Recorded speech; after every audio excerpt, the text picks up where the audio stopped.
I got a new job a month ago. It's pretty close to my apartment, within walking distance in the city. Every morning when I'm walking to work, I always look up at the giant skyscrapers around me. The other day I noticed this statue on top of the highest building in this city. It looks like a gargoyle.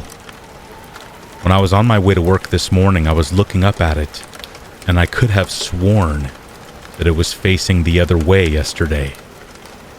On my lunch break earlier, I was sitting out front and looking up at it again. Maybe I'm losing my mind.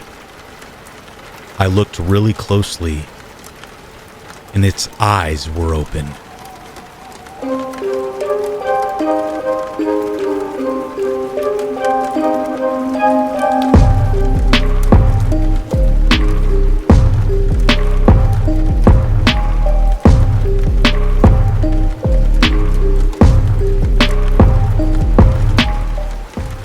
Welcome to Scary Stories in Ambient Rain. Falling asleep or just relaxing to the sound of rain. I know I'm not the only one. It's the best sound in the world. And sometimes regular boring stories just aren't enough. Maybe we want to hear something more interesting, something more intense. Welcome to Being Scared, where we combine the best relaxing rain with stories that are sure to creep you out right before you fall asleep. I just hope you remembered to lock your front door. Now, let's begin.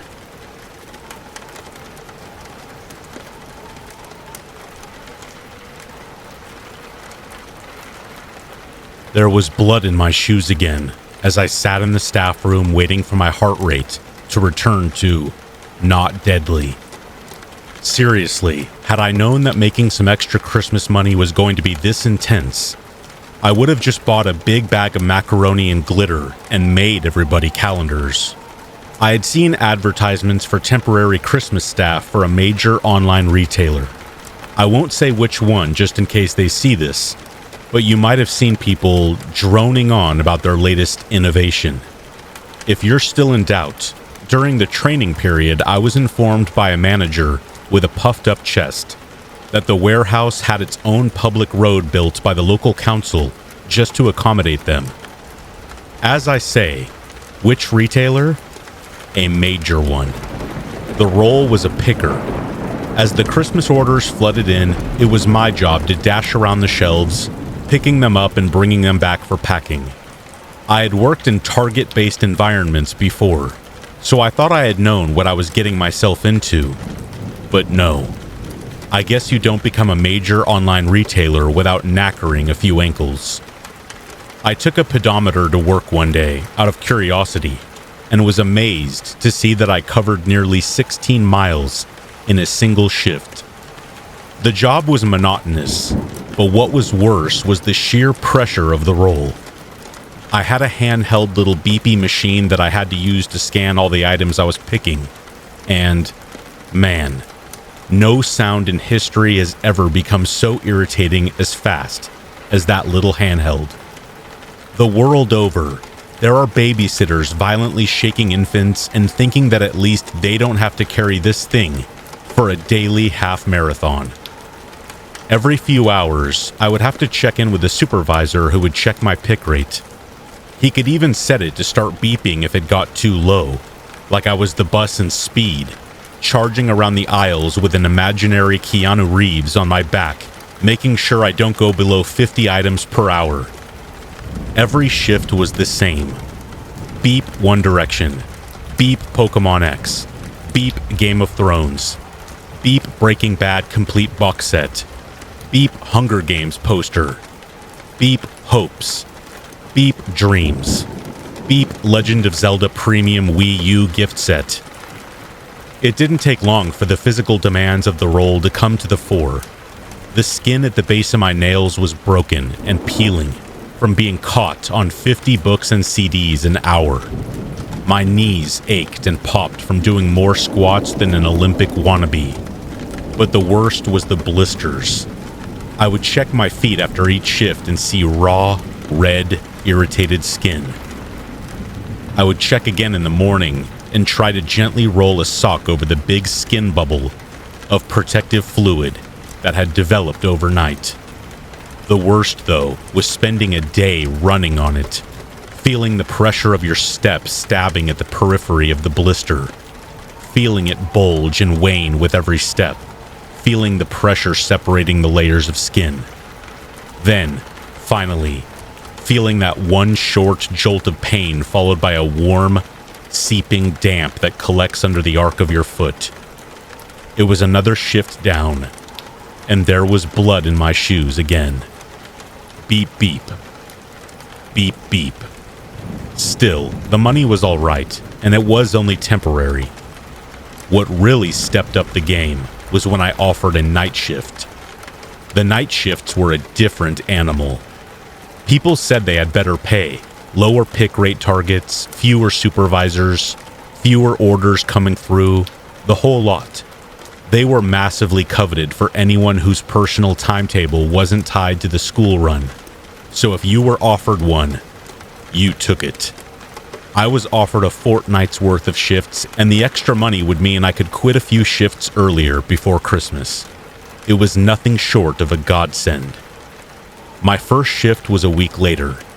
It was stripped back all right, but even I wasn't ready for just what a skeleton crew they had running the graveyard hours.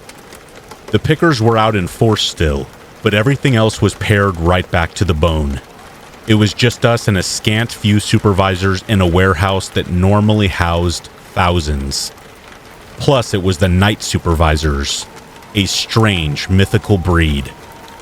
Mine was Derek. Derek was ambiguously old enough that being contracted to such an antisocial shift begged questions about his personal life that he was too old for anyone to dare ask. He was a narrow man, with narrow eyes in front of narrow opinions. He wielded his clipboard and tally sheets with all the macabre glee of an executioner, just waiting for you to slip so he could take the minuscule amount of power he'd been afforded and promptly get drunk on it. Even the utilities were stripped back. The fierce halogen overheads turned off in favor of motion-detecting spotlights once every 5 feet or so that only lit the immediate area around you. It made charging around the corridors quite fun at first, watching the rippling lights follow you along the aisles, like spotlights at a theater performing the world's dullest rendition of Picker of the Opera. However, it was here that I realized I had been sold a lie. Sure, the pick rates were lower, but there was a reason. The night orders were more complex and needed picking from much further flung corners of the warehouse. The extra running meant that a lower target was instantly just as difficult to maintain. Soon, I was charging up and down the corridors with as much urgency as I did on any day shift, riding the ripples of motion-tripped light like some kind of weightless surfer. It was those lights that first got me. I was putting down a pick that was, thankfully, mostly CDs, Taylor Swift and Imagine Dragons. I charged over to aisle 15, trying to speed hop to avoid popping the big blister on my right heel, and scanned the first with the usual beep. Then, some way down the aisle, another light came on. I squinted into the dark towards the newly lit patch, but I couldn't see anyone who could have triggered the light. I shook it off, probably just some stock falling over on a shelf. I headed off to pick up Imagine Dragons, scanning the shelf again. Beep. And again, down the aisle, another light came on. I stood squinting into the dark to try and see what could have set it off, but there was nothing. There wasn't even any stock on those shelves that far down. I called out to see if anyone was near enough to have set them off. Hello? Beep, beep, beep. Crap. I had paused too long and my pick rate had dropped below target. Oh. Derek would try to narrow me to death if I don't get it back up. I charged off to get back on target. Another order. Games. I dashed away to try and regain some time. First game, Grand Theft Auto 5, PlayStation 3. Top sellers, aisle 43. Go. The little red light on my scanner stayed red as I collected it, still under target. Next game, Call of Duty, Xbox One. New releases, aisle 48. Still below target. This went on until 2 picks later, I got a lucky break with 2 items on adjacent shelves that I was finally above target again. Just before I had to check in with Derek before my break. A Christmas miracle. Derek's narrow little eyes narrowed on his narrow little clipboard. "Dipped below target for a while there, kid," he said with a mean grin, not wanting to miss a chance for a dig. "Yeah, I got it back though," I retorted. His grin sagged a little. "Yeah, well, be careful." I went to the little staff room to drink a Blue Bear, my Christmas savings plan not stretching as far as a genuine Red Bull. It was a bare, dank little room, all painted and faded, smudged off white color with hard, cold plastic chairs, like those you would find stacked up at a school parents' evening. There was a machine labeled complimentary coffee, which was only half right. Natalie, another girl on the night shift, was there too. She was sat under a corkboard covered in laminated safety information and curling advertisements for long-sold cars and single moms selling amateur pet grooming services.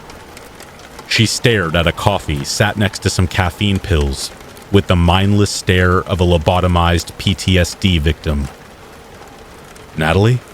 I asked. She looked up, bewildered at this communication thing that had broken her stupor. She seemed confused for a moment before shaking her head a little and returning to earth. "Sorry, was miles away there. What's up? Have you had any problems with the lights?" "Yeah, all the time. I've lost count of how many times I've barreled down those aisles in the dark because the motion sensors didn't, sense motion. I'll break my leg one day, watch." "What about coming on when there's no one there?" Not happened to me, but it wouldn't surprise me. I think Paul mentioned that a few times. It's a proper crap system. Surely they can't be saving that much by just keeping the lights on. Sodding pencil munchers. Pencil muncher. That was a new one. Natalie's scanner beeped. "Oh, already? Oh." She stood and left. Soon, the fake energy from the fake energy drink was stabbing into my muscles and begging to be burnt off. My scanner started to beep, indicating the start of round 2. The first pick was a crappy one. A little bit of everything from all over the warehouse. Some chocolates, a toothbrush, some CDs, some weird American sweets, a couple of books, and some gardening equipment of all things. I must have been above target when I finished, but I wasn't by much, and this pick was going to put me on the back foot. I charged off for the chocolates first. Aisle 8. Beep. Toothbrush. Beep. Books. Beep. CDs. Beep. I headed out for the American sweets, but I hit a nightmare instead. They weren't there. They were showing as in stock, but there's none on the shelf. This is a nightmare scenario. There's nothing in the Target to account for misplaced inventory. You just have to suck it up, find it, and work harder afterwards. I looked on the surrounding shelves and then heard the fateful beep beep beep beep to let me know I was now under target again. Beep beep beep, yes, I get it. Why don't you tell me where they are, pencil muncher? It was 2:03, and I was shouting weird insults at a handheld scanner. Screw Christmas. I carried on frantically searching the shelves. Other sweets were everywhere. Oreo, Pop-Tarts. Who the heck cares about Pop-Tarts online? Kinder eggs, Milky Ways, Cola cubes. I could see the red glow of the below target light burning into my peripheral vision, like a sun too low for the car visor. Further down the aisle again, another light came on. "No time right now, ghosty boy," I shouted. I had already shouted at my scanner. I didn't see the harm in shouting at thin air. I kept searching. The light down the aisle flicked off. Then the next closest one came on. Then the next. Then the next. I momentarily forgot about my search for Jolly Ranchers and turned to face this creeping light. Whatever it was paused about 50 feet down the aisle. I stood, frozen to the spot. It charged. The next light came on. The next. The next. Light after light flicked on as this invisible force raced down the aisle towards me. I still couldn't move. The lights flicked on one after the other like a wave of falling dominoes. The lamps swayed towards me as if pushed by fierce wind, but the chokingly dry air remained still. The wave continued until it was just 2 lamps away from me. Just one dead light separated me from the bright puddle where whatever it was had stopped. I heard a click and was suddenly plunged into darkness. I had been too still for too long. The lamp above my head had turned off. I stood in a sea of black, facing off against this little puddle of light above my invisible foe. I was still rooted to the spot. Then, too, the opposing light turned off. I stood in a sea of oil. Nothing but pure black surrounded me. The oppressively tall shelves on either side may well have been miles away for all I could see. I could feel my heartbeat in my eyes. I could feel the stink of the shift's sweat starting to infect the air around me. But I saw nothing. There was nothing. Somewhere, every few heartbeats, a second hand ticked. Beep, beep, beep. Every light in the aisle burst with light with such power it was almost audible. A towering fat black figure blocked the aisle and arched over me, nearly blotting out the light above my head. He swayed and grew pulsed like he was a cloud of ink swimming in unseen water.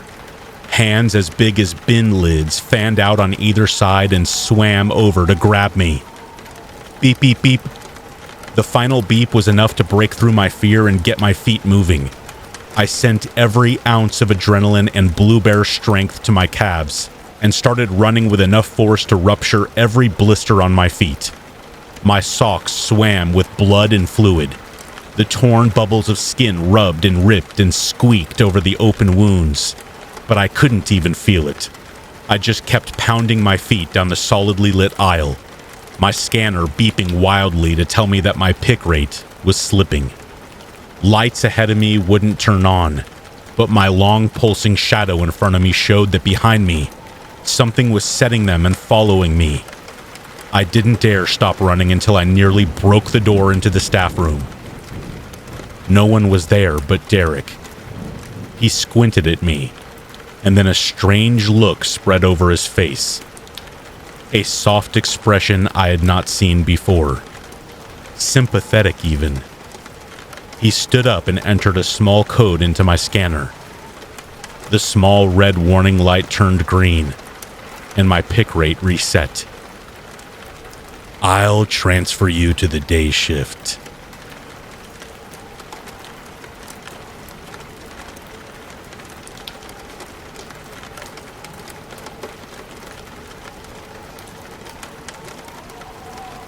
The 4 of us walked down the deserted street. Wallace, Kim, Roger, and I. It was 4 a.m., and we had finally grown tired of the bars.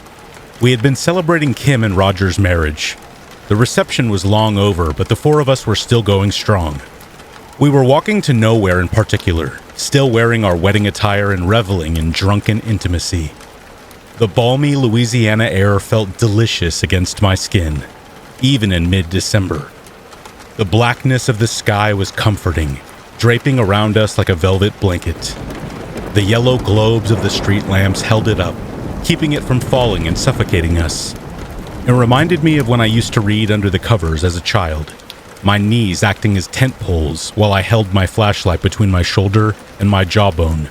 A mystery novel engrossing me so much I didn't register the discomfort. Even now, 60 years after that night, I feel the pain in my jaw. Not the pain of a full life, but the pain of my decaying body. Arthritis creeps through my bones like frozen tendrils. Leather whips that wrap tight around each joint, squeezing and squeezing, leaving me stiff. A prisoner in my own body. I'm sorry. I seem to have gotten a bit flowery with age, as if these similes and metaphors could keep death at bay. Distract the guy long enough for me to have a few more agonizing moments of life. There I go again. We walked down the deserted street. I think it's snowing, Kim whispered, awestruck. The four of us stopped our trek. I looked up to see small white flakes drifting lazily around us. That's impossible. My voice was quiet, meeting the soft reverence of Kim's tone. We rarely got snow this far south. I tilted my head back and stuck out my tongue. A small flake danced down from the heavens to land on it, dissolving at the gentle touch. I looked in shock at Kim, who was mimicking my behavior. It's salt. Wallace raised an eyebrow at me before cupping his hand out in front of him. White flakes began to collect in his palm, but they did not melt at his touch. What on earth? Roger asked the sky. Guys, Wallace said, and I looked towards where he gestured. In front of us, the salt was beginning to collect. Within seconds, thousands of particles had gathered into the form of 2 feet, then 2 legs. A torso, arms, and neck followed. And then before us stood a man, a large man made entirely of salt. His salt eyes stared at nothing, yet I could feel his gaze on my skin, and my arms prickled with goosebumps. He beckoned to us. I turned to Wallace, who stood motionless, his eyes wide with shock and incomprehension. He swallowed and stepped backward, shaking his head, and I looked back to the salt man. He was upon us, mere inches from me. I opened my mouth to scream. He grabbed my wrist and everything immediately went black. I awoke to a dull whiteness. I blinked, trying to clear my vision before realizing that there was nothing to clear. I was in a large white room, dimly lit with white light. The walls arched high above our heads. I looked down and saw that I was lying in the loose white powder. My nostrils stung, and I sat up, brushing the loose salt from my bare arms. My green bridesmaid dress looked stained in the faint light. I looked back up and realization hit me with horror. The old salt mines. They ran under the rural part of town like a maze. Our family owned large shares of the mining company, so our fathers brought us down on tours a few times to see our heritage. I reached and touched the earthy white wall beside me, the hard substance beneath my hand rough. The air inside the mines was heavy and dry, sucking at the moisture inside my skin, my body, draining me slowly. The room was lit by an unnatural white glow. The salt man stood in front of us, emanating the supernatural luminescence. A hand grasped mine, and I looked down to see Kim's thin hand. Our grandmother's emerald wedding band washed out in the white light. I squeezed and she squeezed back, just like when we were little. Cousins in blood, but sisters in spirit. The salt man turned and began to walk deeper into the mine. As he left, his light followed him, and the room around us grew dark. A darkness so complete, so black, that it threatened to suffocate me. I stood frantically, dropping Kim's hand, and stumbled forward, following the man and his light in desperation. I could hear heavy, unsure movement as Kim, Wallace, and Roger stood and followed. We followed the man in silence through several white tunnels. The ground was at a slight decline, and we went deeper and deeper into the earth. The ceilings grew lower, and I had to crouch. After what felt like hours, we stopped outside a small cavern. I held my heels in one hand, having taken them off miles before. My expensive stockings were torn and soiled from sweat and salt. My throat stung, and I was in desperate need of water. My tongue large, tacky, and stiff. I tried to swallow, but felt no relief. Inside the cavern was a chest, the wood warped and rotten. A heavy black lock hung at the front, long, rusted. I was pushed aside and Wallace stepped forward into the room, Roger behind him. I looked at Kim, who looked as bad as I felt. The bottom of her wedding dress was tattered, the delicate lace falling from the skirt. Her once sparkling white dress now dark and tarnished, like the walls of salt around us. She reached a hand out towards me and I grabbed it. Wallace knelt in front of the chest. The salt man stood to the side, watching. "It looks old," said Wallace, who always had a knack for stating the obvious. He pulled at the lock once, testing its strength, then again harder. It came apart with a rusty crunch. Wallace twisted the once heavy lock and tossed it on the ground beside him. The lid of the chest opened with a dry crack. I expected the insides to glow, but instead, the gold bars appeared dull and red in spots. Roger pushed Wallace aside and reached into the chest, grabbing one of the bars. He examined it. "These are stamped with the royal seal. They're from Britain. How did they end up here?" "Pirates," Kim whispered, her eyes wide, staring at the salt man Wallace and Roger seemed to have forgotten about. I shook my head at her. There was a rumor in our family that part of our great-grandfather's wealth had been stolen by pirates, but it was just that, a rumor. The salt man opened his mouth in a wide, toothless grin before grabbing Wallace by the back of the neck.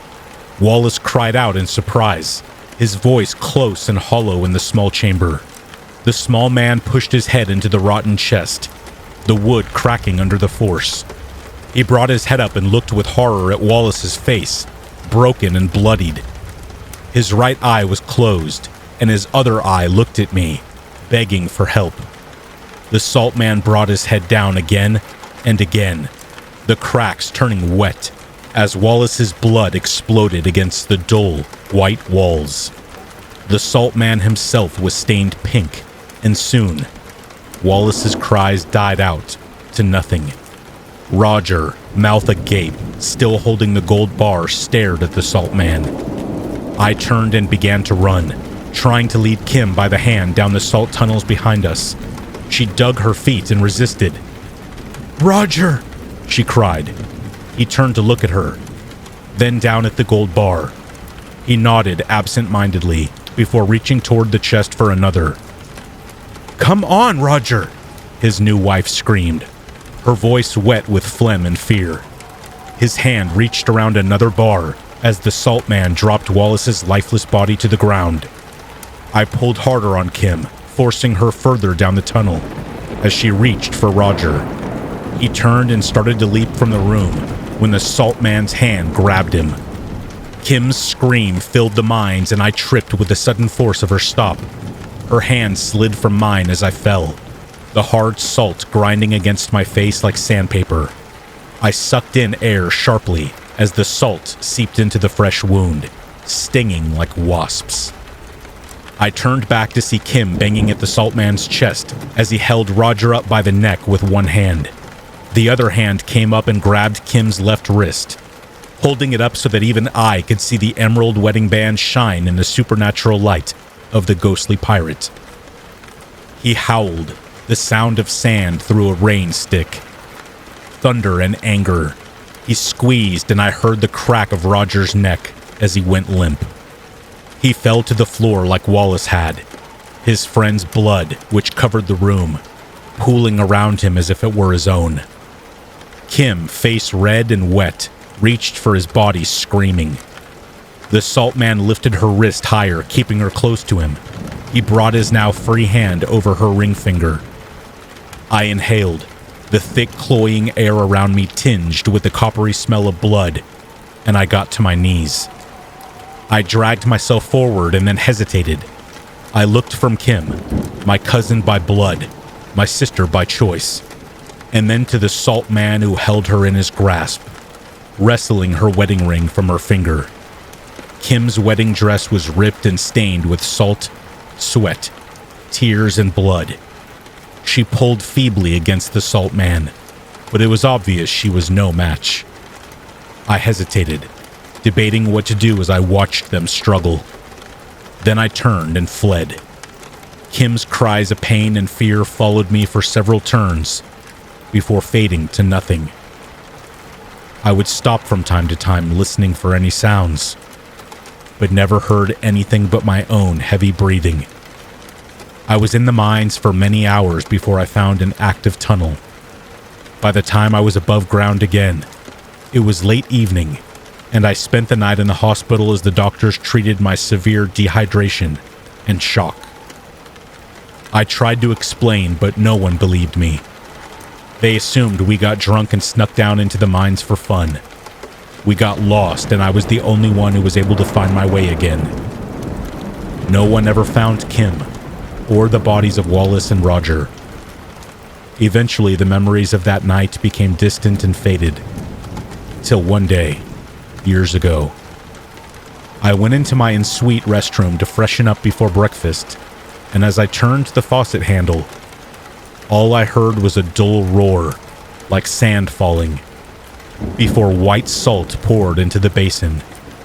It fell for several seconds before it stopped. Resting on the pile was my grandmother's emerald wedding ring. And with that, my brief story has ended. I wish there was more to tell. Unfortunate, really. Despite the arthritis and the pain, I want to live. But he has finally come for me. He still does not speak, but yet, I understand. He is giving me time to write my story, and then my time will have to come to an end. My last word will be my last breath. My hands are heavy on the keys. Grandmother's emerald band shines on my right middle finger. I never married, but I kept the ring. A reminder of family, of love, of promises, of blood. I know now why the pirate let me keep my years, let me live my life for all this time. I feel the dehydration from that night again, my saliva and blood beginning to run dry. The salt man knows this tale is almost over, and so he has begun to take that which he claimed all those years ago. My fingertips are white. At first I thought it was calluses, but then I recognized that particular natural white. The white of the salt deep in the mines. I can feel my blood crystallizing, can feel my cheeks absorb my tears. My life was not a fun one, but it was mine, and he let me live it.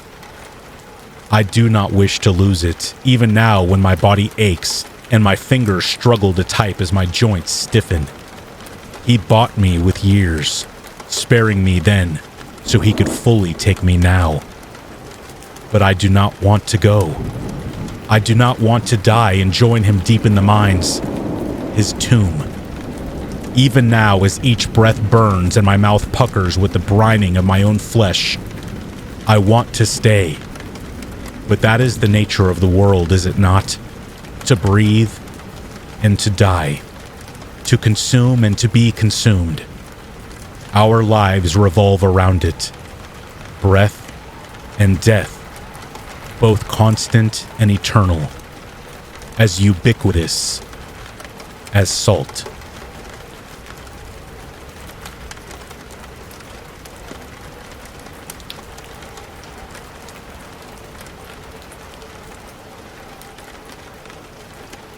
My name is James, and I have lived in this town for 30 years.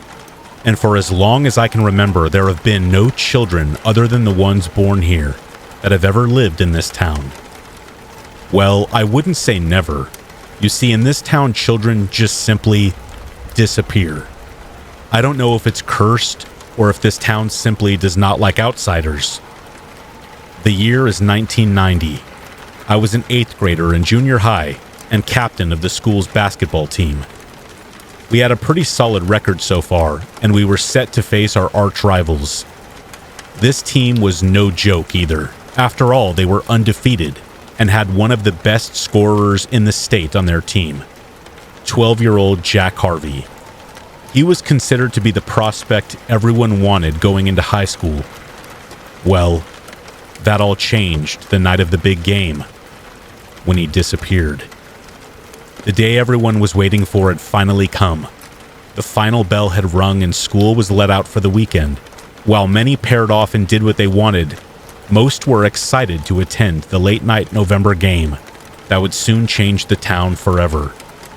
It was 5 p.m., November the 16th, 1990, and everyone was filling up the Central Middle School gym for what should be the game of the year.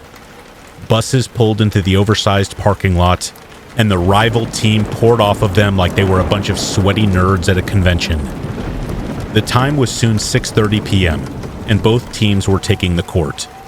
One by one, the score went up, and the parents of both sides were erupting into what seemed to be a mix of cheers and boos, as if this place was about to be a riot zone. I passed to Ryan, who passed to Josh, who went for a layup to tie it up. But just as he did, the whistle blew, and it was halftime. We all went to the locker room to either get hydrated or snack on something, when a scream was heard from the opposing locker room. The coaches rushed in to see what was going on, and to everyone's horror, Jack was gone. Only his shoes with blood stains all over them remained. The coaches backed out slowly into the hall where all the kids from my team were now waiting to see what was going on. The coaches shielded us from the view of the locker room, and we quickly realized Jack wasn't the only one missing. The coaches were overheard by some of my other teammates talking about how 3 other young boys from the opposing team were also now missing. The sheriff's department soon arrived, and an investigation was underway. Everyone from my team to their team, including coaches and parents, were questioned, but nothing ever came of it, as if the boys simply vanished into thin air. The rest of the game was canceled, and an early curfew was put into effect for the town. Any and all children under 17 had to be inside by 5 p.m. and were not to leave under any circumstances until 9 a.m. the next morning. A few weeks have passed since their disappearance, and that's all the cops talk about. That was until another boy visiting his grandmother from a neighboring town also went missing. The sheriff's department, now on high alert, started shifting their attention to predators that lived in the area. Of course, they turned up nothing with this, and by the end of December, the case went cold. The new year came and went with no new leads, and the families were starting to give up. Then came February 10th, 1991. 3 months after the kids went missing from the Central Middle School, the sheriff's office finally got their first break. A homeless man by the name of Carl Adams reported seeing the boys wander into the old mining shafts outside of town at 2 a.m. Saturday morning, one day after the big game. The sheriff's department rushed to the mines and searched them from top to bottom, only for them to disappear too. The search for the missing deputies and children went on for 3 weeks and turned up nothing. That was until June 2nd, 1991, 4 months after the sheriff's deputies went missing, and one of them actually turned up. Stumbling into town, babbling about a force of nature taking them away, Deputy Morrison looked to be out of his mind. The sheriff took his report and pretty much tossed it out, as well as locking him away in the state's mental asylum, where he remains to this day.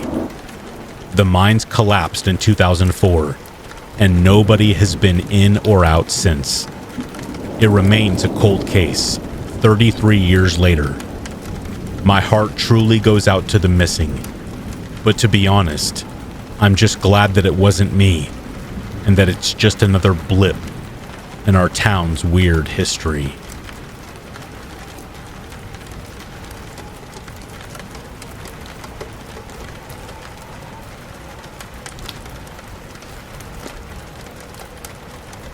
Let me preface this by saying that I am, or was, severely visually impaired. At the time this story takes place, I was considered legally blind. Over the years, my vision has improved, and my vision now sits comfortably at 20/80. This is important to the story. When I was roughly 10 and my sister was 7, we moved close enough to school that I made the decision that I wanted to walk home instead of going to my aunt's house after school. My parents allowed this, seeing as we'd be walking down busy roads and we knew the way home. Despite me being the older sibling, my sister would often have to stop me from crossing the road at inopportune times, on particularly sunny days when I could barely keep my eyes open. I have an embarrassing story when my sister was sick and I approached a car who had been stopped and was waiting for me to cross because I thought it was my Nana's. My sister was, essentially, my eyes. On our walk home one day, we had passed by this flower bush. The bush grew along the sidewalk, not in or on anyone's property. We, being the young kids who liked all things pretty, decided to pick a few and create what we thought was a beautiful trail back home. I remember thinking we would sprinkle the rest of the petals along our long dirt road, so I used my petals sparingly. About halfway between this bush and our house, my sister starts looking behind her and says that someone is following us. I look, but obviously I don't see anything. At this point in our walk, I was walking slowly as I was feeling exceptionally tired. We were almost completely up the steep hill our house was on, so I hardly thought much of it. Despite the rest of our route being through main roads, the street and the hill our house was on hardly saw traffic, and I could probably count on one hand how many other people walking we had come across during our years living there. After a while, my sister looks behind her, and because we were walking closer, this person is way closer to us now. She drops her flowers and tells us that we need to run. I look behind us, and I could actually see a figure. They weren't close enough for me to make out any features, but the fact that they were now close enough for me to see had me nervous. So, without thinking twice, I dropped my flowers and ran with my sister. Despite how tired I was 5 seconds ago, it was like all of that was forgotten as I ran as fast as my little legs could carry me. We turned into our long dirt driveway, grabbed the spare key from the flower pot, and ran inside. That should have been the end, but it wasn't. A bit after our parents came home, there was a knock on the door. I hardly thought anything about it. Maybe it was our landlord. But then, me and my sister were called over to the door. I didn't recognize the woman, but my sister did. It was the lady that followed us home. Now, it's important to note that we arrived home way sooner than either of my parents.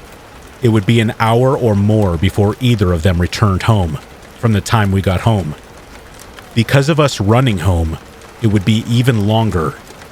So this lady actually waited outside of our house until one of our parents came home, before knocking on the door and telling them all about what horrible children we were for picking her flowers and whatever.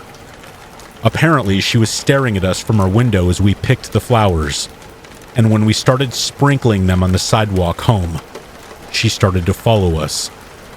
I remember my sister was crying, but all I could do was stand there dumbfounded, because even I could see that the bush wasn't on anyone's property, and I was practically blinded by the sun that day. After 10 minutes or more, we are forced to apologize. The lady leaves, and my dad closes the door. He scolds us for going into someone else's property, and we tell him that we couldn't have known that they were anyone's because of where they were placed. A day later, after driving home and seeing exactly what bush we were talking about, he and my mom both agreed that it was not on her property and apologized. This wasn't the first time I was followed home while living in that house, but I wouldn't be aware of that until nearly 7 years later. All of this makes me shudder, thinking of how many other times I could have been followed without realizing it, because of my poor vision.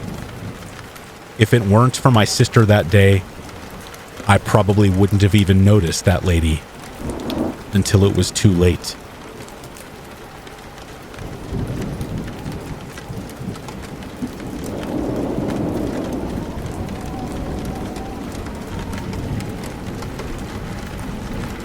I'll never forget the Christmas Eve blizzard of '09. I had gone to town seeking the perfect gift for my wife, Lucy, and on my way home, the snow had begun to come down hard. Instead of the interstate, I took the dark, lonely two-lane through the countryside. The snowflakes whisked past their windshield against the backdrop of a pitch-black sky, and the high beams faded to a dull glow below the horizon of the distant gray mountaintops. As I drove through the storm, the night's simple beauty seemed to draw me in until nothing else existed. Suddenly, the steering wheel began to vibrate, and the car lurched off course. I snapped out of the trance just in time to veer to the right, doing my best not to overcorrect on the icy road. After a tense moment where I was sure the car would slide into the ditch, the tire shifted from the rumble strip back onto the pavement, regaining traction once again. My heart pounded hard and fast, but my eyes were still tired from the hypnotic snow that seemed to be flying towards me instead of falling. I rolled down the windows, hoping that the wind would restore my senses. It had been a close call, and I considered stopping until the snow let up, but that road was hazardous even without patches of black ice. Over the decades, too many people had been killed around that section of the pines, and I did not want to be one of them. Not 3 years past, my neighbor, Paul Vickers, swerved to avoid what was probably a deer and lost control of his truck. One of the deputies had found him the next morning. Dead, of course. It wasn't instant, Chief Royce had said to me, shaking his head. Paul had the same terrified expression etched into his face as those dead hikers who had spent a week lost up in the mountain pass. Like them, he knew he wouldn't make it out alive. I didn't tell him this, but I was glad Paul died. His neck had broken during the wreck, and he would have been a quadriplegic if he had lived. Yes, it's a shame he suffered through the night, afraid and alone. But truth be told, maybe his neck wasn't the only reason I never shed a tear over his passing. He wasn't a nice guy, known for always starting fights down at Carol's pub, and when Carol would throw him out, he'd go to beat on his old lady. More than once, the beating was bad enough to put her in the hospital. Good riddance, if you ask me. But a year after that untimely demise, Jen Harper's little girl, Susie, she died too. The toddler had woken up in the middle of the night, and she must have seen the fresh blanket of white, then decided to go outside to play. People in town still whisper about that tragedy. They say the driver of that rig that crushed her skull must have been snow-blinded. He never stopped, just kept on trucking. I was at Carol's when Chief Royce and Jake tracked the driver down. As soon as he had heard that he had killed little Susie Harper, he dropped to his knees and banged his fists into his forehead. I could smell the sour whiskey stinking on his breath. "Please, Sheriff," he had cried, drool dripping from the corner of his mouth. "You gotta believe me, I never saw her. I go God." Jake slapped on the cuffs, and Chief Royce led him away. Later at the arraignment, the driver claimed he remembered hitting a bump of ice in the middle of the road, but not a child, as if her body had been laying on the pavement long before the tires of the 18-wheeler did their work. Even though his version didn't add up, Judge Davis had ruled it an accident, and almost everyone in town figured his excuse was some sort of mental block to protect him for what he had done. I was skeptical, but Lucy had believed him. "Lucy," I sighed, checking the dashboard clock. It had gotten late, and she was probably worried sick. Headlights appeared in my rear view, and within a few moments, a pickup whipped past, honking at me. I shrugged. He probably thought I was some old man who didn't know how to drive. True, I'm old, and a little more cautious than most folks. I wanted to get home quickly, but kept the speed well below the limit so that I could get home at all. I switched to the right lane and admired the snow-covered pines as I passed them by. The storm seemed to generate a peaceful serenity, an absolutely magical feeling that replaced the anxiety over the near accident. I've driven through a lot of blizzards, but that night was different somehow. It was like experiencing lucid dream. In my bones, I knew that something special was going to happen. A Christmas miracle, like in those old black and white films. I took in another deep breath of the crisp night air, smelling the pines, and smiled. Perhaps it was the snow coming in through the window and melting on my face that had made my skin tingle. Sure is going to be a white Christmas, I said, then laughed. Despite the weather forecasts each year, it always snowed on Christmas in our little town. Turning around the bend by the abandoned Diego farm, a halo of white light from town stretched across the horizon. I yawned, exhausted from shopping in the city. All I wanted to do was to climb into bed with Lucy and sleep. A moment later, I drove past the old cemetery, approaching Ian Thomas's little shack. Ian had surprised me by putting up decorations. He had never done that before, so I waved at the air-filled Frosty the Snowman, thankful that Ian had finally taken an interest in the town celebration. I was sure his wife, Martha, would have been happy if she had still been around. Some people thought foul play, but others claimed she had run off with another man. The latter didn't surprise me none. She seemed to be the wandering type. Good old harmless Ian had probably gotten to feeling lonely. I shook my head and decided to ask Lucy if she would bake him a batch of her famous oatmeal raisin cookies. Our little community didn't have much to offer, but we sure did try to come together on the holidays. Passing into town limits, Main Street appeared empty, and every shop along the 3-block stretch had been decorated. It was a real treat seeing downtown lit up with all the people distracting from the view. I'd never seen the stretch without at least a few dark buildings. The hardware store belonging to Mr. Roth had shone brighter than every other business front. Like Ian Thomas, he'd never participated, though it had been on account of his religious differences. I wondered what had changed his mind, then remembered that sly Mrs. Roth had put an end to Mr. Roth a few months back, after she had found out that he enjoyed the company of the evening ladies. I'm not one to speak ill of the dead, but if the rumors were true, he would drive out to the city and dip his wick once in a while. When Jake had pulled the small .22 pistol out of Mrs. Roth's trembling hand, she claimed it wasn't her who had shot her husband, or at least she hadn't remembered shooting him. In any case, Mrs. Roth had hung herself in jail. Mayor Wayne had purchased the hardware store in a tax auction, and that was that. Taking in all of the Christmas cheer added to the strange emotion brought about by the thick, white flakes. I remembered being a young boy, anxiously awaiting the presents on Christmas morning. It was a memory I didn't know I'd lost, and my eyes were wet from tears. This is what the holidays are about, I said, grinning so much it hurt. This is what it means to be merry. As I made a left on Main, I turned on the radio and began humming along to that old classic Jingle Bells. It hadn't always been great during the holidays. 20 years ago, the enthusiasm wasn't there. Fact is, the town didn't celebrate the holidays at all. No one could say what changed, but when change came, it was for the better. Each year, more and more took part, until practically everyone had become involved. Mr. Everett was the person most responsible for that turnaround. He had taken the town tradition very serious. After moving in, he had done up his whole house in a spectacular fashion, winning the town paper's contest that year, then took home the title the next 21 years in a row. When I turned onto West Street, it was no surprise that the bright, flashing lights were coming from Mr. Everett's place, only instead of red and green Christmas lights reflecting off the falling snow, The colors alternated between red and blue.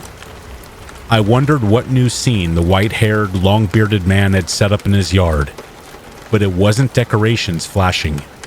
No, it was 2 police cruisers parked alongside the curb.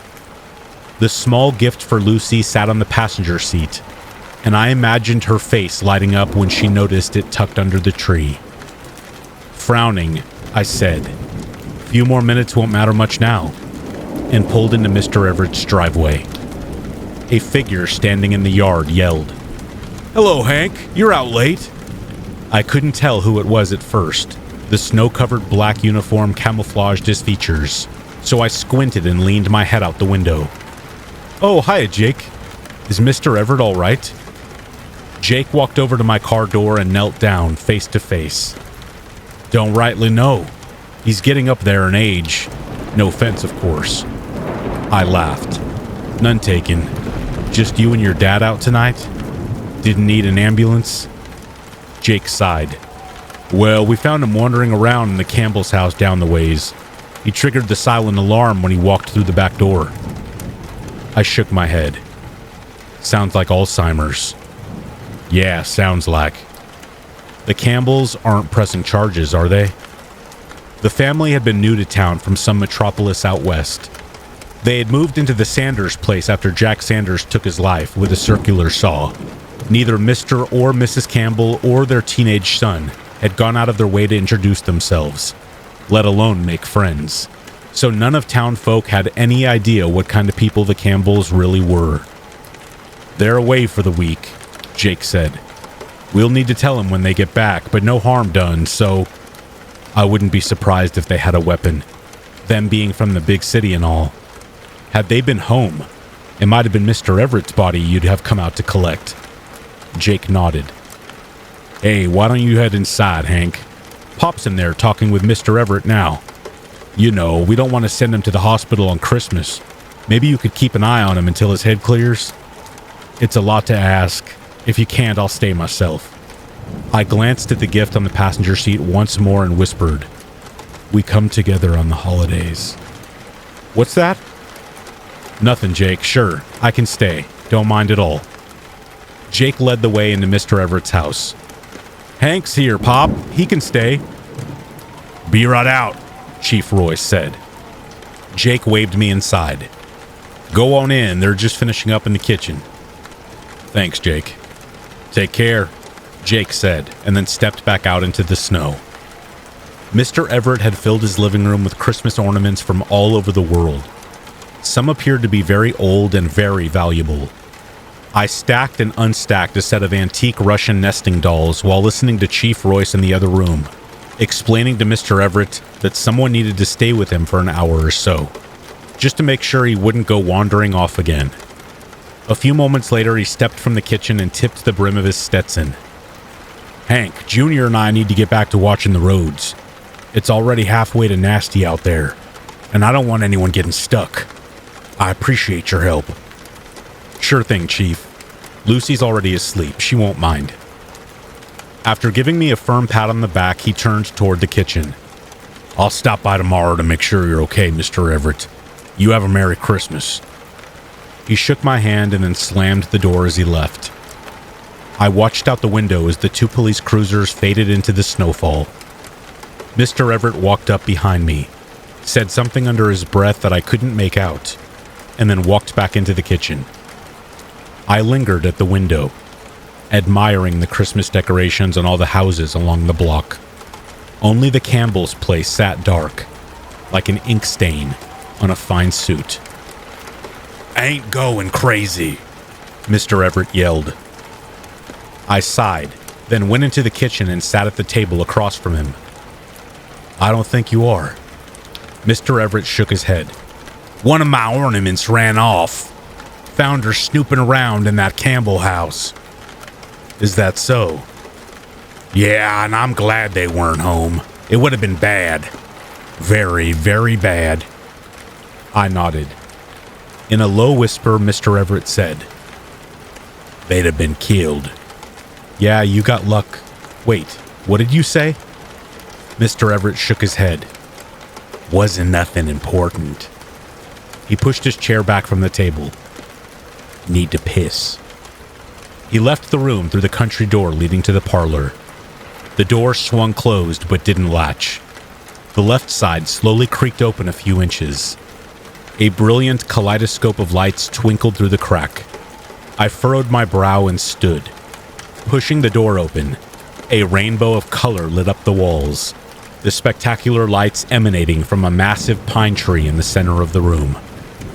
Gold and silver flashed and sparkled. Shades of red, blue, and yellow twisted, turned, and collided.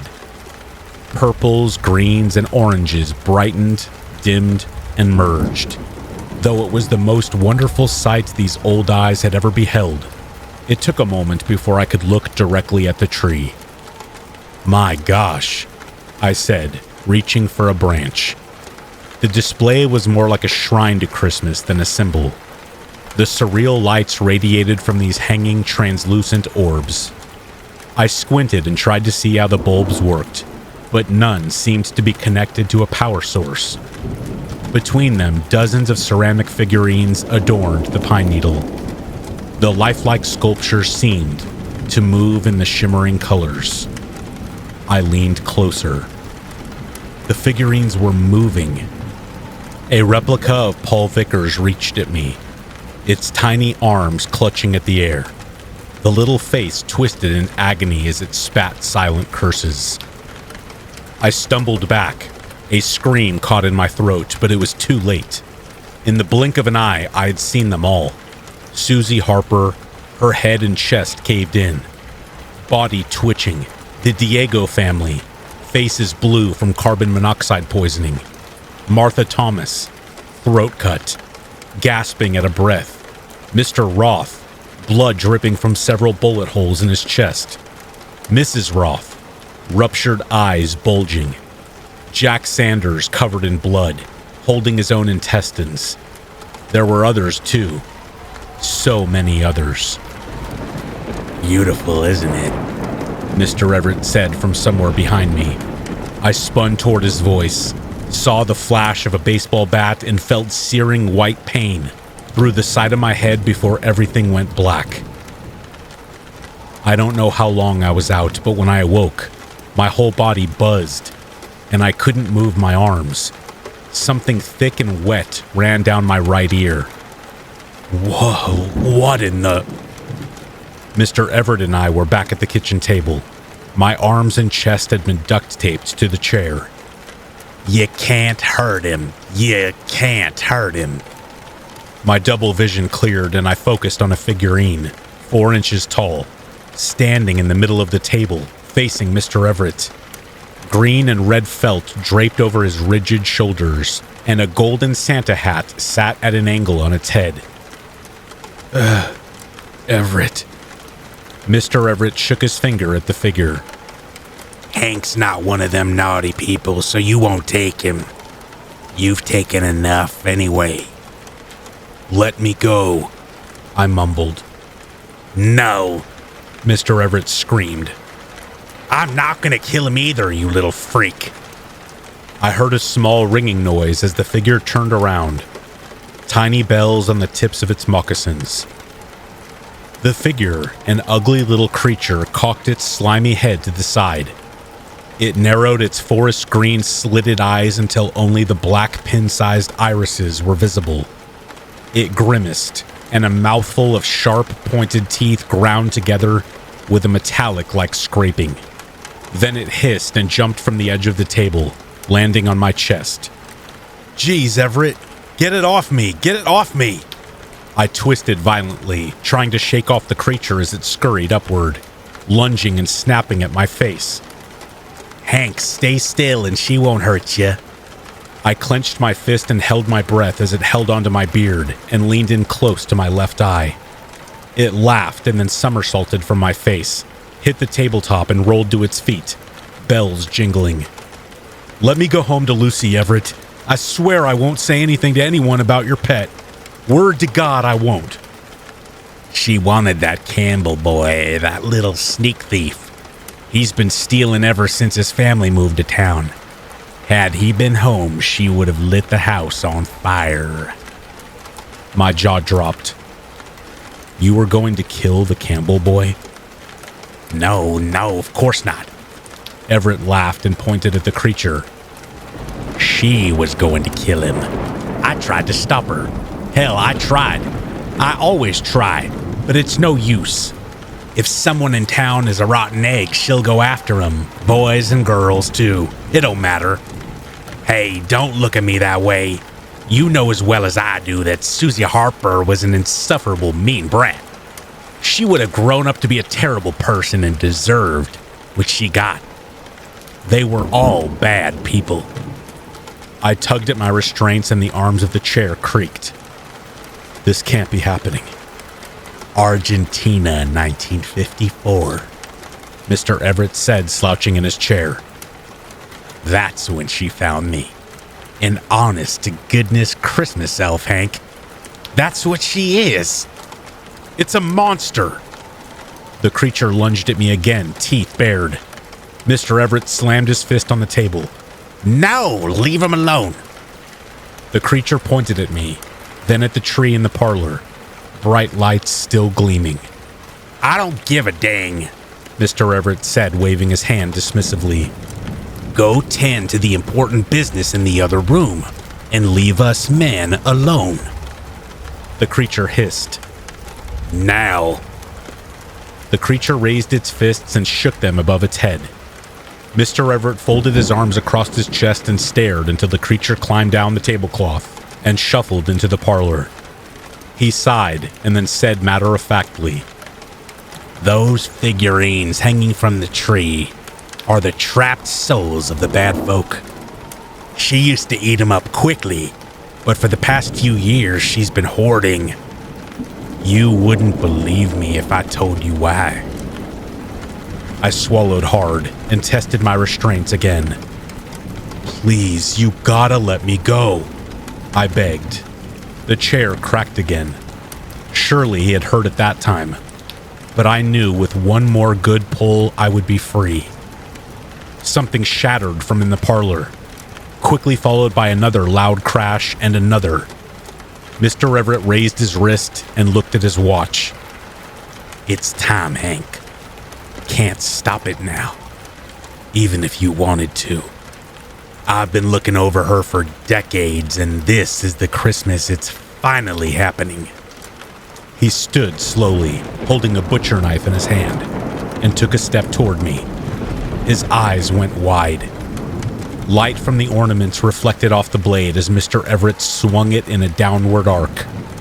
I leaned back and heaved my body up just as the tip sliced past my arm. The left side of the chair cracked and broke away, and I put my hand out in an effort to block the next attack. Mr. Everett chuckled and pointed the knife at me. I looked down, confused that my right arm was free, then realized he hadn't tried to cut me. Only the tape. Done being violent with me, Hank? I'm letting you go. Thank you. I nodded, but tensed as he came closer. Now about the elf. You saw what she did for this town. How happy these people have been all these years. Unfortunately, now you know why. Always found it funny myself. As he sliced the tape from my ankles, I said, There isn't anything funny about that monster. He walked around to the back of the chair and began to slice through the last of the tape. Well, elves have been known to spread holiday cheer.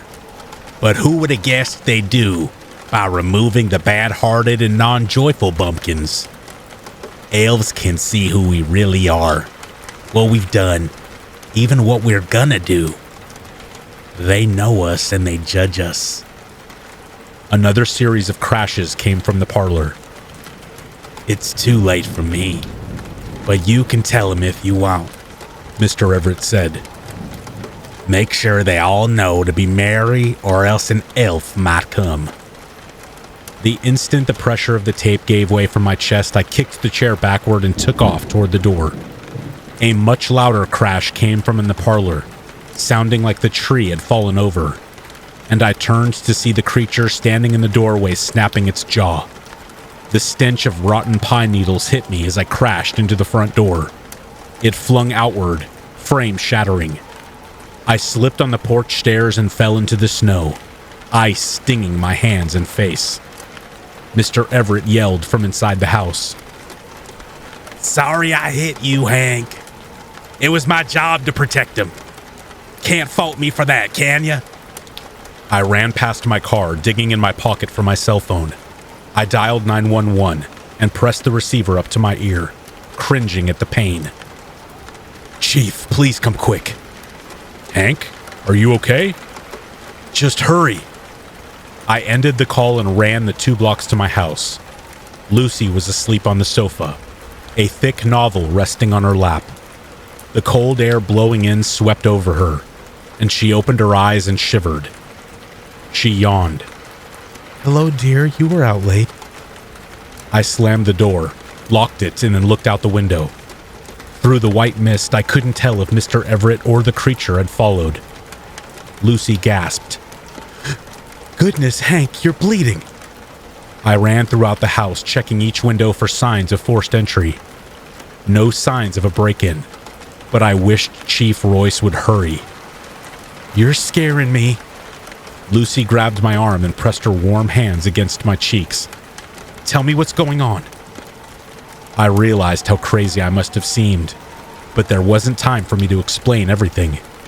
"It's Everett," I gasped, still out of breath. "Something happened. Chief Royce is on the way." "What can I do to help?" "Nothing," I said, gently taking her wrist. I led her back to the sofa. "Wait here and don't let anyone in. Or anything." I saw the question forming on her lips and held up a hand.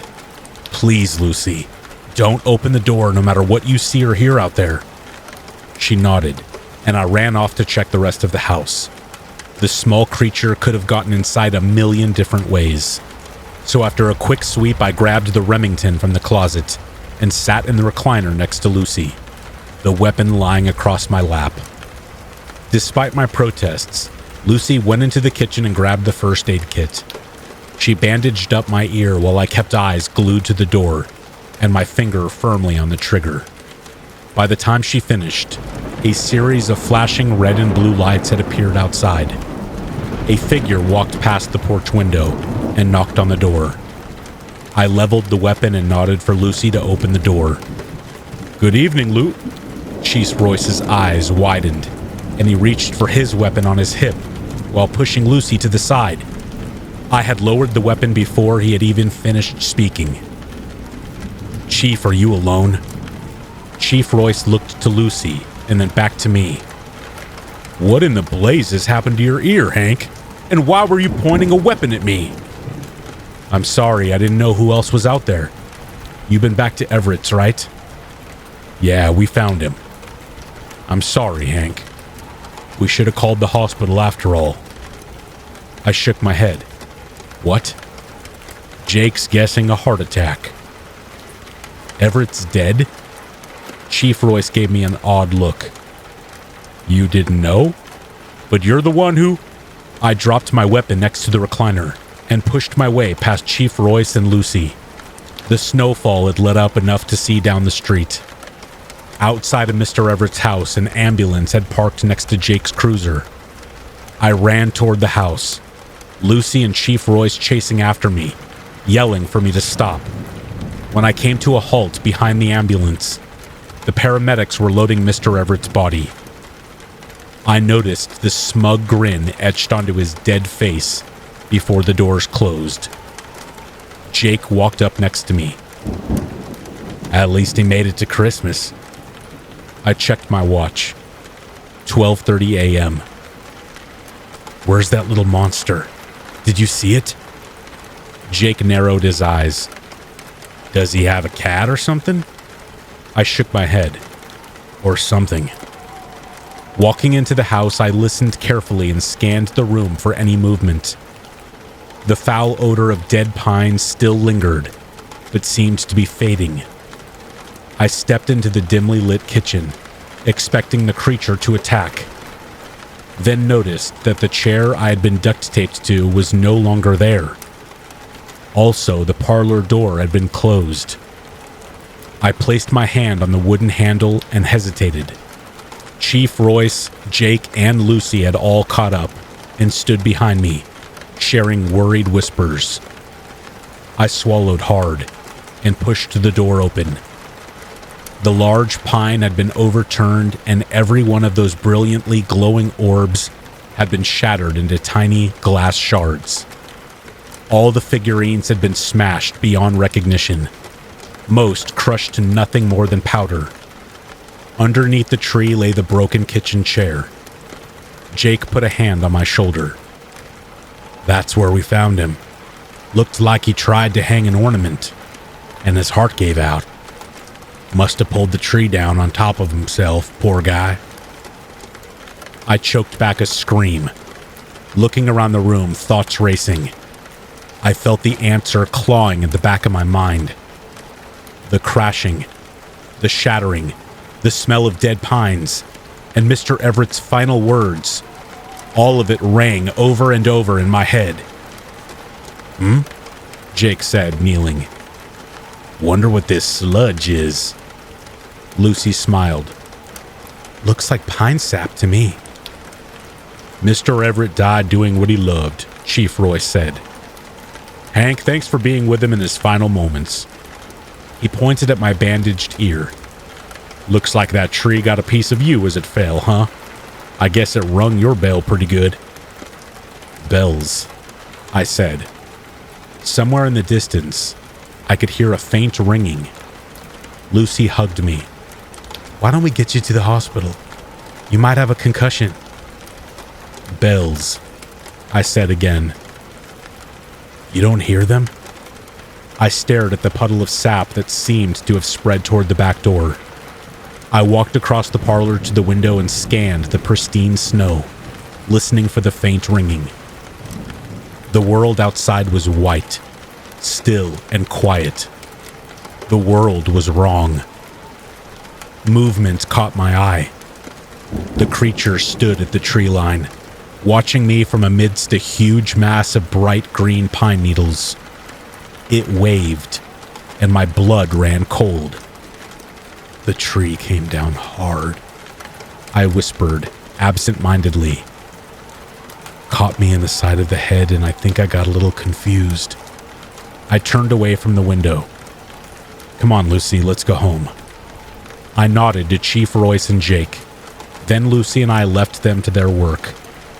She didn't ask any questions as we treaded through the snow, and we never talked about that night ever again.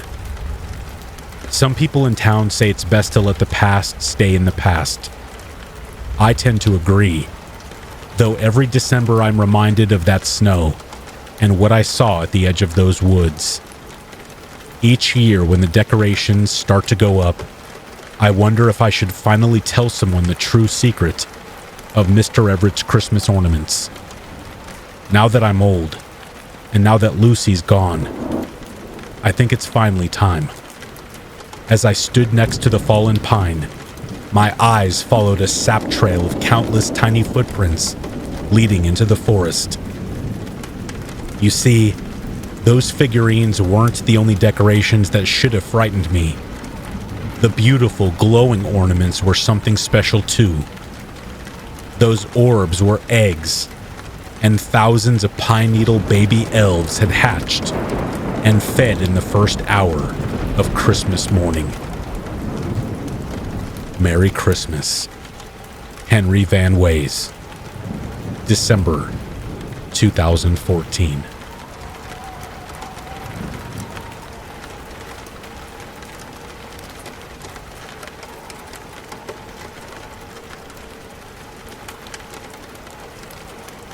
Being an overnight visitor at the hospital with my mother at the JCMC, Johnson City Medical Center, I was on about day 9.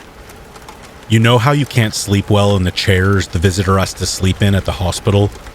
Well, I was so tired and felt kinda delirious, in pain and numb.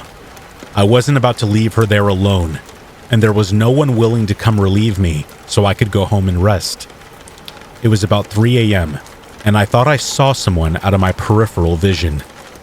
I shook it off and continued to mindlessly watch Golden Girls. I hear a cabinet door slam, and I, at that point, was used to all the weird and random sounds the staff and the other patients made, so I didn't really think too much about it. For a bit of perspective, we're on the 4th floor, and all the way down a hallway of at least 26 or so rooms out of the 4 hallways on that floor. There are about 100-ish rooms per floor. I'm starting to doze off when the door slams shut, and those doors are loud. Very heavy wood. I always kept the door cracked a bit, so I didn't wake Mom every time I wanted to go smoke or go to the cafeteria.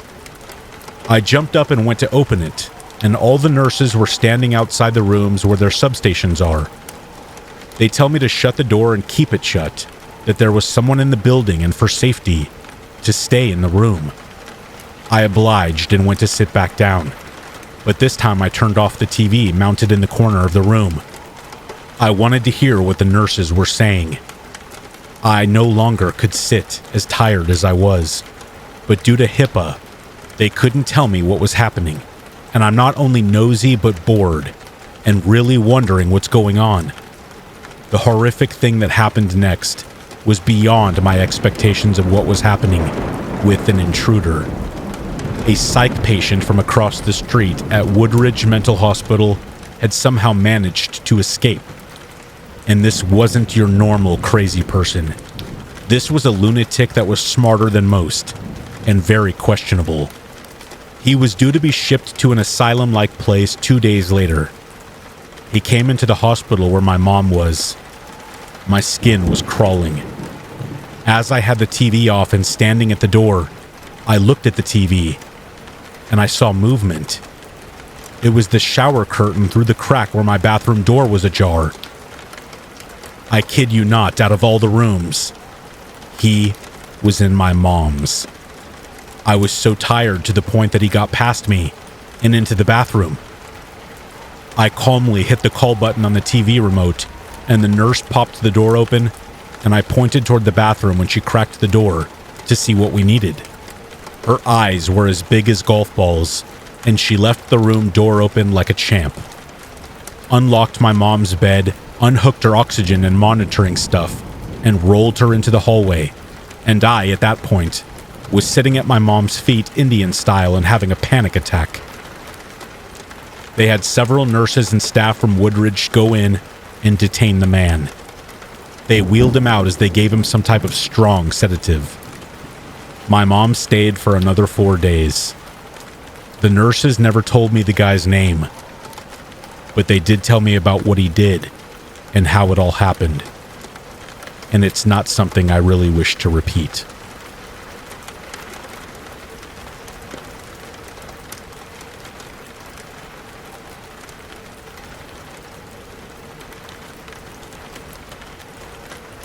I should have known something was off about Juniper. For starters, her name was Juniper. That should have been my first red flag. But when her photo popped up on Tinder, my thumb hesitated over her face. Yeah, it was a bathroom selfie, and yeah, her lips were pursed in an annoying semi-duck face. But man, she was hot. My thumb slid across my phone's screen as I swiped right. Our first date was at a bar near her work, somewhere in Midtown. She wanted to meet up on a Tuesday. I'd have preferred a weekend night, but whatever. I'm flexible, when the catch is hot enough. It was some crappy place with a sports reference for a name. Foreplay or something. The place was filled with frat boy, now financial advisors taking advantage of the happy hour specials, and attractive bartenders in tight tank tops. I grabbed us a table in the back, behind the giant Jenga and pool tables. My phone buzzed with a text message. Running late. Be there in 10. I rolled my eyes and took a sip of my cheap lager.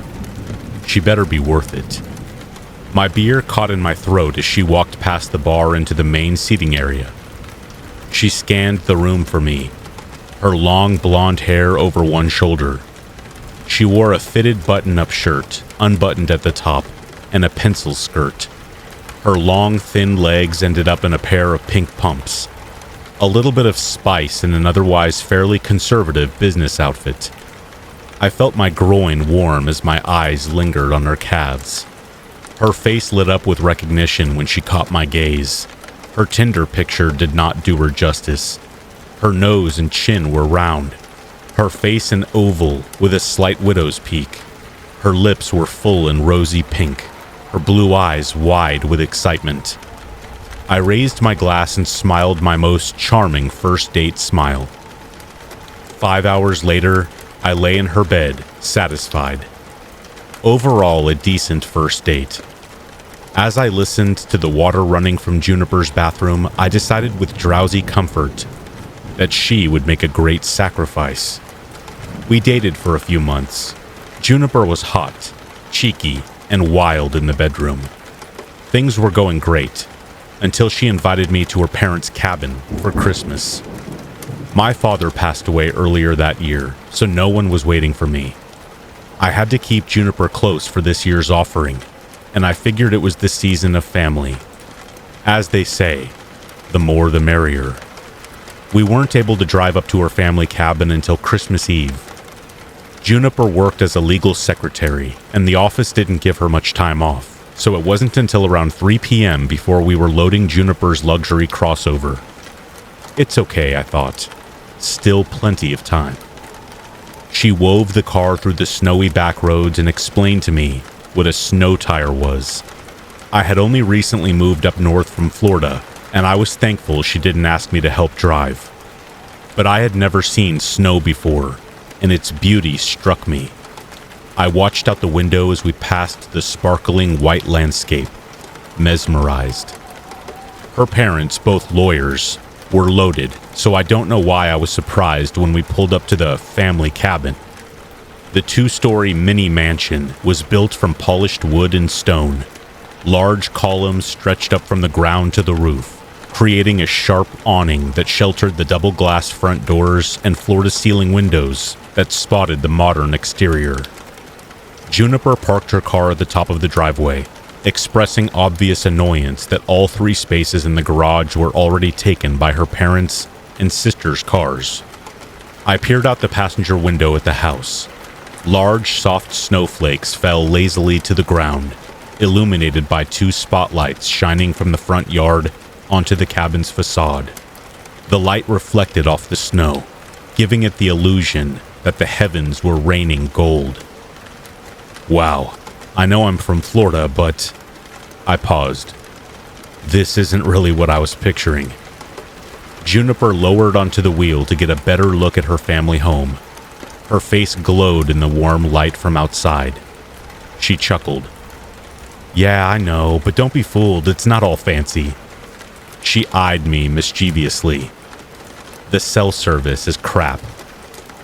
Ah, I nodded, as if that one fact brought her whole family back down to earth. You brought your swimsuit, right? I laughed at the joke. Oh, of course. Her smile fell. No, Calvin, I'm serious. You brought your suit, right? I looked out the snowy wilderness around us, unsure how to respond. Juniper sighed. For the jacuzzi! I'm sure my dad has an extra pair you can borrow. Oh, great, I said without much enthusiasm. Big wet snowflakes coated us in the few minutes it took to unload the car and jog to the house. The door closed with a thud, and Juniper dropped her bags, kicking off her pristine duck boots before bounding down the hallway. Amber! Clover! Where are you guys? I placed the box of meticulously wrapped gifts I had been carrying down and grabbed a quick look at my watch. 5:14. Perfect. The ride up was faster than I had expected. Still plenty of time. I looked around to see that I was standing in an entrance room. The wood floor and walls glowed with the yellow light radiating from a huge chandelier hanging above my head. It was made of light gray branches braided around each other, their bark smooth and manicured, as if they had naturally grown like that. Feminine squeals rang down the hall from the back of the house. I stood there, awkwardly unsure what to do. At least I looked the part. Juniper, dissatisfied with my wardrobe, had bought me a tan wool coat. She explained that my faded leather jacket was neither weather appropriate nor fashionable. I had moved up to the city during the summer, and my closet hadn't been prepared for the blistering winds and snow of the north. I'm lucky I had Juniper to help with that, at least according to her. Snow clung to the shoulders of the department store coat as the warmth of the house embraced me. I could feel the chilly wetness of melting snow sink into my knit beanie. A matching scarf was wrapped around my neck, the fibers clinging to my moist lips unpleasantly. I grabbed at the scarf with my gloved hand and pulled. In my defense, I wasn't used to the lack of individual fingers and the clumsiness of a hand wrapped in thick wool. I had half of the unwieldy piece of clothing in one hand, while the end hugged my throat tightly, when the Mills family entered. "Oh no, baby!" Juniper's voice was filled with amusement as she rushed to help me. She took the scarf and carefully untangled it from my neck. A gravelly voice boomed, filling the space. "June mentioned you were from the South. Guess you guys don't really need winter accessories down there, huh?" Juniper continued to help me undress out of my winter outwear as I turned. Behind her stood a beast of a man. He towered over my 5'11" frame. His shoulders broader than a football player's. His beard was thick, yet neatly trimmed. He wore a fitted flannel shirt and pressed jeans, making him look more like a lumberjack who modeled for LL Bean on his off days than a lawyer. My mouth hung open for a moment before I regained my composure. "Mr. Mills, it's nice to meet you." I extended my hand around Juniper, who was still working on my coat. "I'm Calvin." "Matthias, Matthias," he roared joyously, pushing Juniper out of the way as he pulled me into a tight embrace. My body was engulfed by his meaty chest. I'm not ashamed to admit it. It was the best hug of my life. Comforting and warm. For a moment, I forgot about the greater good, my purpose in life, my father. It was like being suspended in a vat of Christmas and love. He let go of me and I stepped back, noticing for the first time the two figures behind him. "Calvin, these are my sisters, Clover and Amber," Juniper said, beaming from me to them. Juniper was the middle daughter of three. Clover at 29 was the eldest, and Amber at 22 was the youngest. The only thing the sisters had in common was that they were three of the most gorgeous women I had ever seen in my life. Clover had silky black hair, cut short at her chin. Her features were sharp, her thin gray eyes bordered by heavy eyelashes. She smiled coyly at me as she extended her hand. "Nice to meet you, Calvin." While Juniper's voice was high and bubbly, Clover's voice was low and throaty, similar to her father's, but with a husk feminine quality that made it difficult to think of her as my girlfriend's sister. "And I'm Amber," a soft voice said to my left. I tore my gaze away from Clover to the younger sister.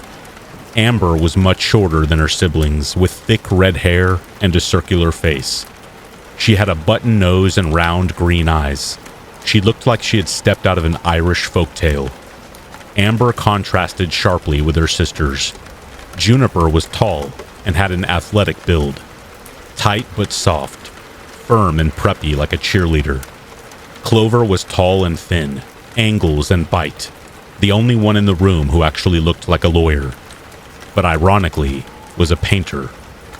And Amber, well, let's just say Amber's curves swelled and ebbed in all the right places. A sailor could get lost exploring those rolling waves. I smiled and took her hand. "It's a pleasure to meet you." Juniper didn't talk about her family much, and I knew well enough not to ask, but I made a mental note to discreetly broach the subject of whether her and her sisters all had the same parents. "Where's Mrs. Mills?" Matthias's smile wavered. She had to run an errand."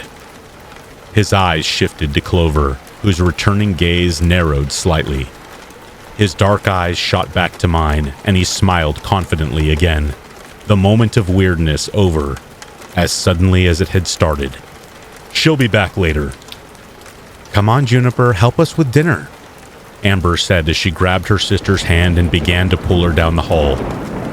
Clover's mouth turned downwards as her dark eyes lingered on me for a moment before following her sister's.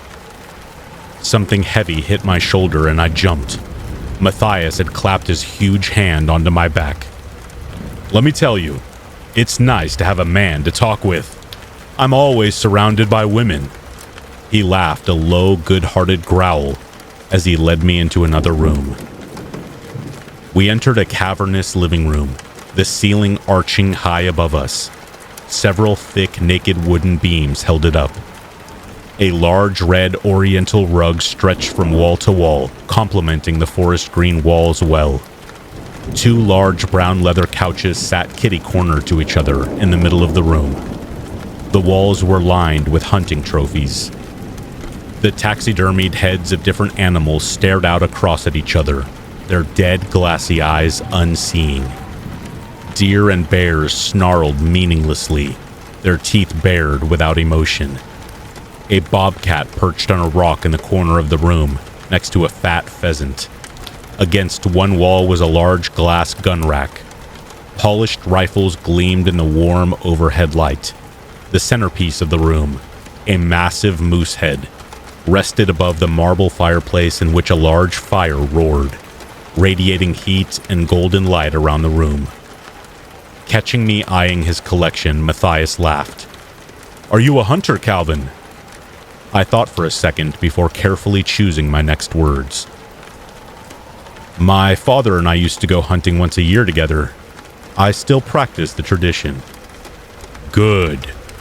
His deep voice resonated with the warmth of the fireplace, creating an atmosphere of masculine comfort and safety. "I like a man who hunts." I smiled at him and nodded, unsure how to respond. Sit down, he ordered as he fell onto one of the couches. I obliged, sitting on the other couch facing him, as I prepared for the inevitable father-boyfriend interview. Calvin. He rolled my name around his tongue experimentally as he eyed me. That's a Protestant name, isn't it? I stammered, taken off guard. Yeah, I guess so. Matthias leaned forward, resting his forearm against his thigh. Do you believe in God, Calvin? The line of questioning was going down a dark path that I had not expected. In the 4 months I had been dating Juniper, she had never brought up religion. Of course. My answer was slow and deliberate. Matthias nodded, his eyes narrowing at me. God is the most important thing to this family. The Mills clan walks close with him. We are his servants, and we take that role very seriously. I nodded. My family believed the same. We were very devout. Were? Matthias asked. My father died this past February. I never knew my mother, but my dad raised me to be fearful of God. And what do you believe now? I hesitated. I still practice. You can be honest with me, Calvin. Matthias sat back into the thick leather couch. I won't tell Juniper not to date you because of your religious beliefs or lack thereof. He laughed, as if that last part was a joke. I smiled at him. I'll admit, I don't follow the more embellished of the ceremonies my father taught me, but I still believe in his word and actions. He nodded. I can respect that. I know my daughters only participate in some of the more, how do you put it, embellished of the ceremonies solely for my benefit. I understand the younger generation doesn't care as much for the ritual of worship, but I think it's important that you know how deep this family's spirituality runs. God comes first in this house. When God asks us to do something... He paused, looking towards the floor as he cleared his throat. Looking back up at me, his gaze fierce, freezing me in time and space. We obey without question. As it should be, I said, We stared at each other for several moments before the tension was broken by Matthias's deep laughter. "I like you, Calvin." He stood. "I'm gonna go grab a beer. Do you want one?" "That'd be great, thanks."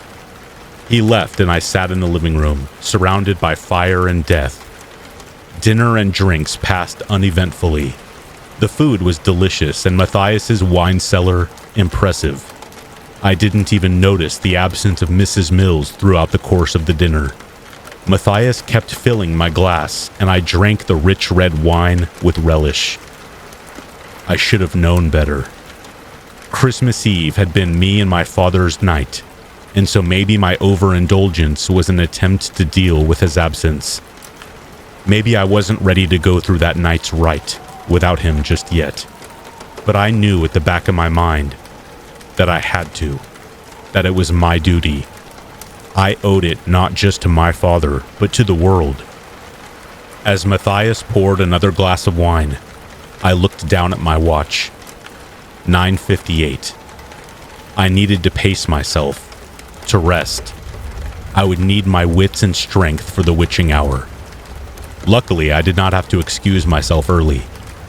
As the clock struck 10, Matthias raised his glass in cheer. "Let us bless our last sip of wine before we head to bed." His eyes twinkled with drink. "Tonight's a big night for us, and so let us toast to family." He held his glass towards me. "And new friends to endings and new beginnings." He winked, his smirk lopsided. "To the most sacred holiday and to God, let us give to Him all that He asks of us, and hope He favors us with the treasures of His bounty." He stretched his glass to mine. "To Saint Nicholas." Our wine glasses clinked as the sisters' voices echoed their father. "To Saint Nicholas." I laughed and drowned the last of my wine, attributing each and every red flag to the quirkiness of a rich and spoiled family of lawyer lumberjacks. I awoke later that night to hands running up my chest. I opened my eyes, my mind groggily trying to catch up to my body's instant reaction. A warm, naked body pressed into me, and I rolled towards her, pulling her closer. My lips found her soft skin, and I kissed her neck, tracing the gentle curve to her jaw. Something brushed lightly against the back of my neck, but my brain was too drenched in desire and sleep to register the sensation. She moaned, and I ran my hand up her side. Bringing my mouth to hers, I kissed her deeply. Arms wrapped around my back, and I opened my eyes with instant focus. My vision suddenly filled with Clover's cold gray gaze. I recognized the sensation. Amber's breath was hot behind me and right in my ear. "Shh, don't fight it." Her tongue slid across the sensitive skin at the top of my neck and brought my earlobe between her lips. I turned to her face, her lips finding mine as I pressed myself into her thighs. I moaned slightly as Clover's hand snaked around my hip. Above me, standing at the foot of the bed, was a woman. I sat bolt upright, filled with sudden panic. Clover and Amber's hands fell away as they watched my reaction with amused expressions on their faces. The woman stood, looking at me. Her hair was long, longer than Juniper's, and it was stark white. Not graying, but pure white. She stood completely naked, her pale body glowing in the silver light of the moon outside the window. Her eyes were wide, revealing pupils completely milky with cataracts. She looked ageless, color fading from her, along with her youth, yet her fair skin was still smooth and firm. "Calvin, Mom. Mom? Calvin." Clover cooed beside me, her voice a mix of sensuality and power. Mrs. Mills stared at me with those unseeing eyes, and she smiled. "It's nice to meet you, Calvin," she said quietly, her voice delicate. I was breathing heavily, my panting shifting from arousal to fear in mere seconds. My fight-or-flight instinct was screaming at me to do something, but I was frozen. My eyes darted to the digital clock on the nightstand. 11:28. My alarm was set to go off in only a few minutes. I still had time to prepare for the ritual. I looked up at Mrs. Mills, who was still smiling at me, waiting for a response. My voice came out strained, tight with fear, confusion, and some embarrassment at the sheer amount of nudity around me. "You too, Mrs. Mills. Please, call me Holly." Without waiting for a response, she turned to Clover. "He will do. Prepare him for sacrifice." I felt a pinch in my neck. Then darkness. I opened my eyes slowly. My head throbbed and my body was shaking uncontrollably, the air shockingly cold. I tried to take in the scene around me through blurry vision. I was sitting on the cold, hard ground. Short walls of snow surrounded me in a circle, but the circle itself was bare except for dozens of thick white candles. My body was numb against the frozen leaves that had only recently been covered. I was naked, and I realized the Mills family was kneeling all around me. Juniper and her sister swayed in the chill night air, the slowly falling snow soaking into the delicate fabric of their nightgowns. They chanted together, their voices joining in a chorus of a German-sounding dialect I did not recognize. Directly in front of me stood Matthias, his hands clasped in front of him, as if in prayer. A black, crooked dagger jutted out from his grasp towards his face. "Whoa, God, what time is it?" I thought as I tried to stand, but my hands were tied behind my back. A creature stepped out from the chilly darkness and into the circle. Looming above me was a reindeer, Holly straddling its back. She wore a long, flowing white gown. A crown of icicles was perched on her forehead, and she looked down, her white eyes glowing in the candlelight. Contrasting starkly to Holly's disturbing beauty, the reindeer was twisted and distorted. It looked more like someone's idea of a sick joke than a living animal. Instead of standing on hooves, its leg bones protruded from the ends of red, oozing stumps. Bloody velvet hung loosely from white bones and fleshy stripes. Its face was dirty and blackened with what looked like charcoal. A long, black tongue lolled out of its mouth between two rows of human teeth. I squirmed in that rope that bound me, trying to pull its knot loose. Juniper and I had played with bondage in the bedroom, and I knew her style. It wouldn't take me long to undo anything that she had done, and my adrenaline silenced any doubt that it could have been any one of the other 4 family members. The creature stepped forward towards me as it spoke, its exposed ankle bone pressed into the frozen earth with a dull crunch. "I am the soul of Saint Nicholas," it roared, its voice cracking through the air like thunder. I paused my squirming. "I'm sorry, what?" "You heard him, mortal," Holly shrieked. Her voice had lost the fragile air from before.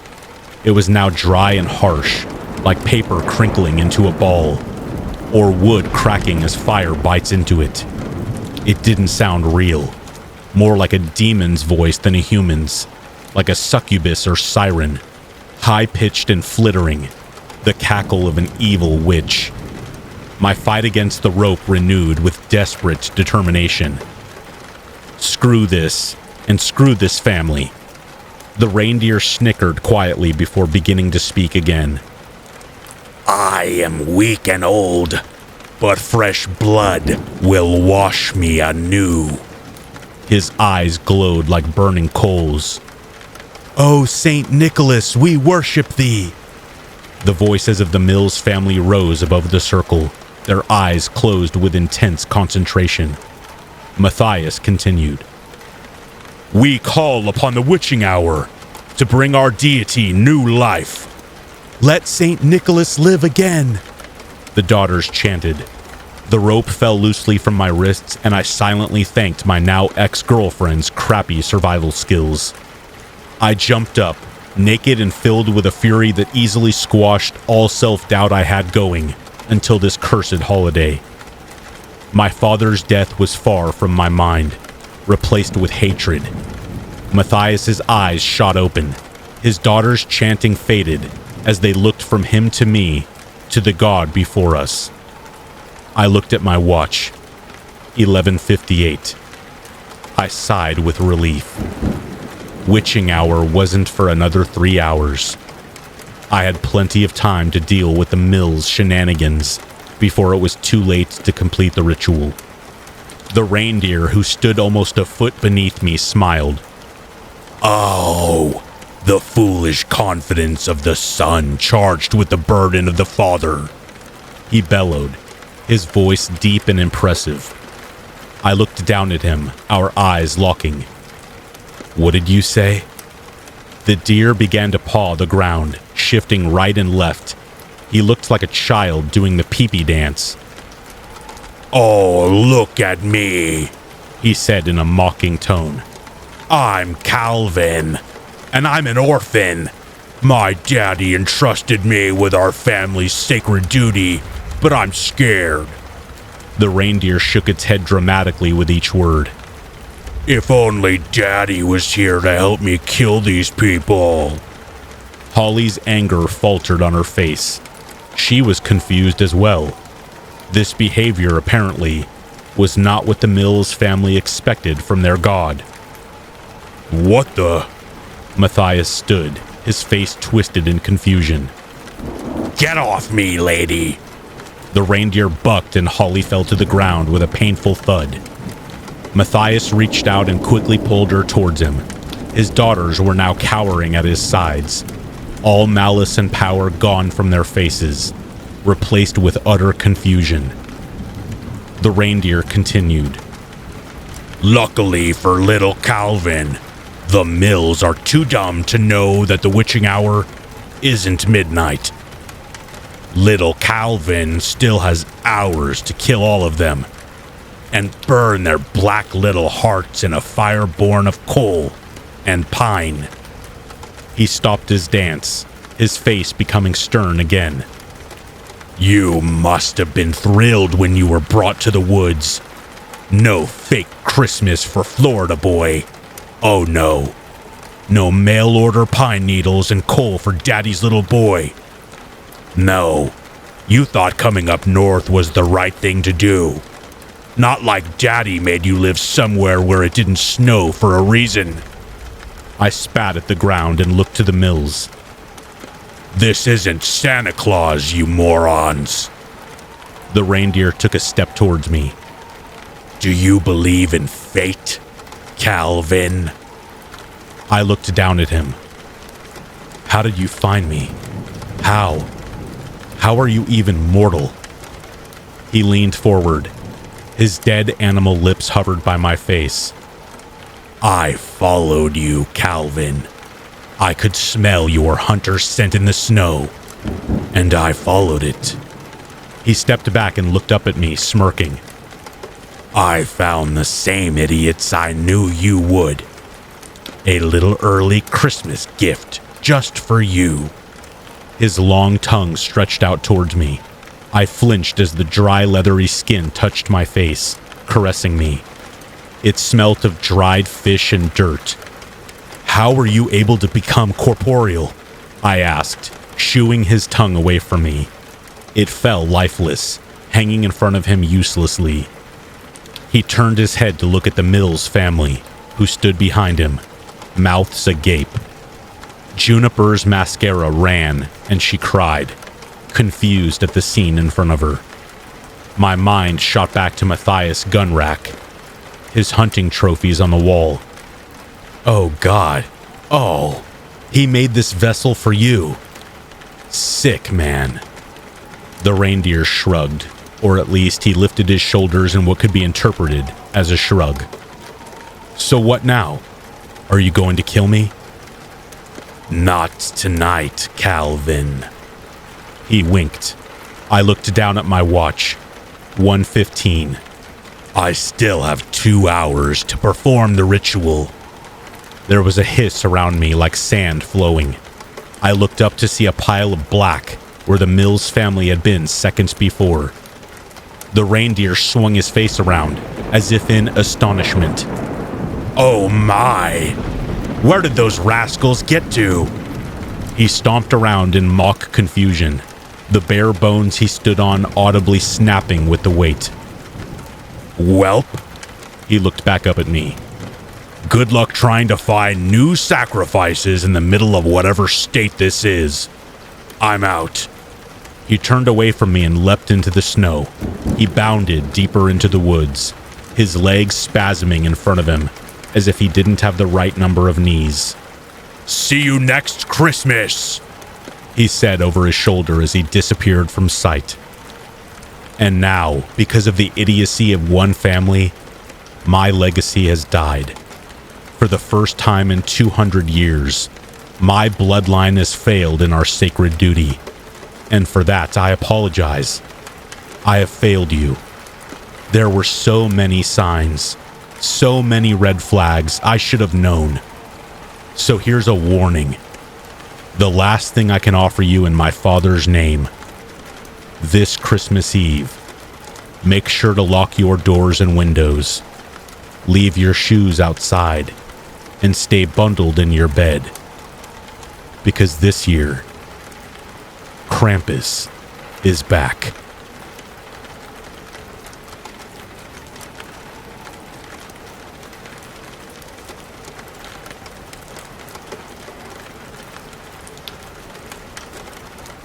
This just happened to me 2 weeks ago, and the situation still frightens me whenever I think about it. I live with my boyfriend, who I'll call Jake, in a 12-story building right in the heart of a big city. The building itself is relatively new, but one thing I've noticed is how much the residents insist on frequent renovations around here.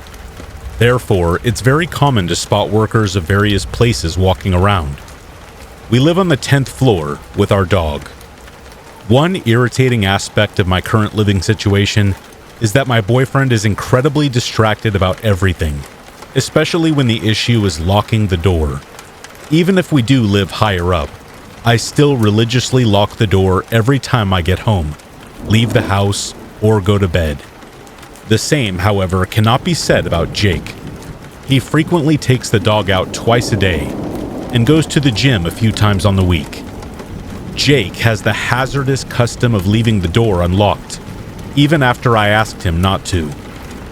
This story is about one of the times this got out of hand and traumatized me for life. It was a regular Thursday afternoon, and our dog was with the pet sitter for the day. Since it was very hot outside, I hopped in the shower earlier than usual. Jake went out for his exercise and, as usual, left the door unlocked. I didn't realize this because he left without letting me know that he was leaving.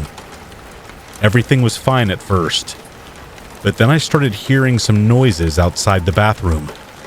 I thought it was one of two possibilities.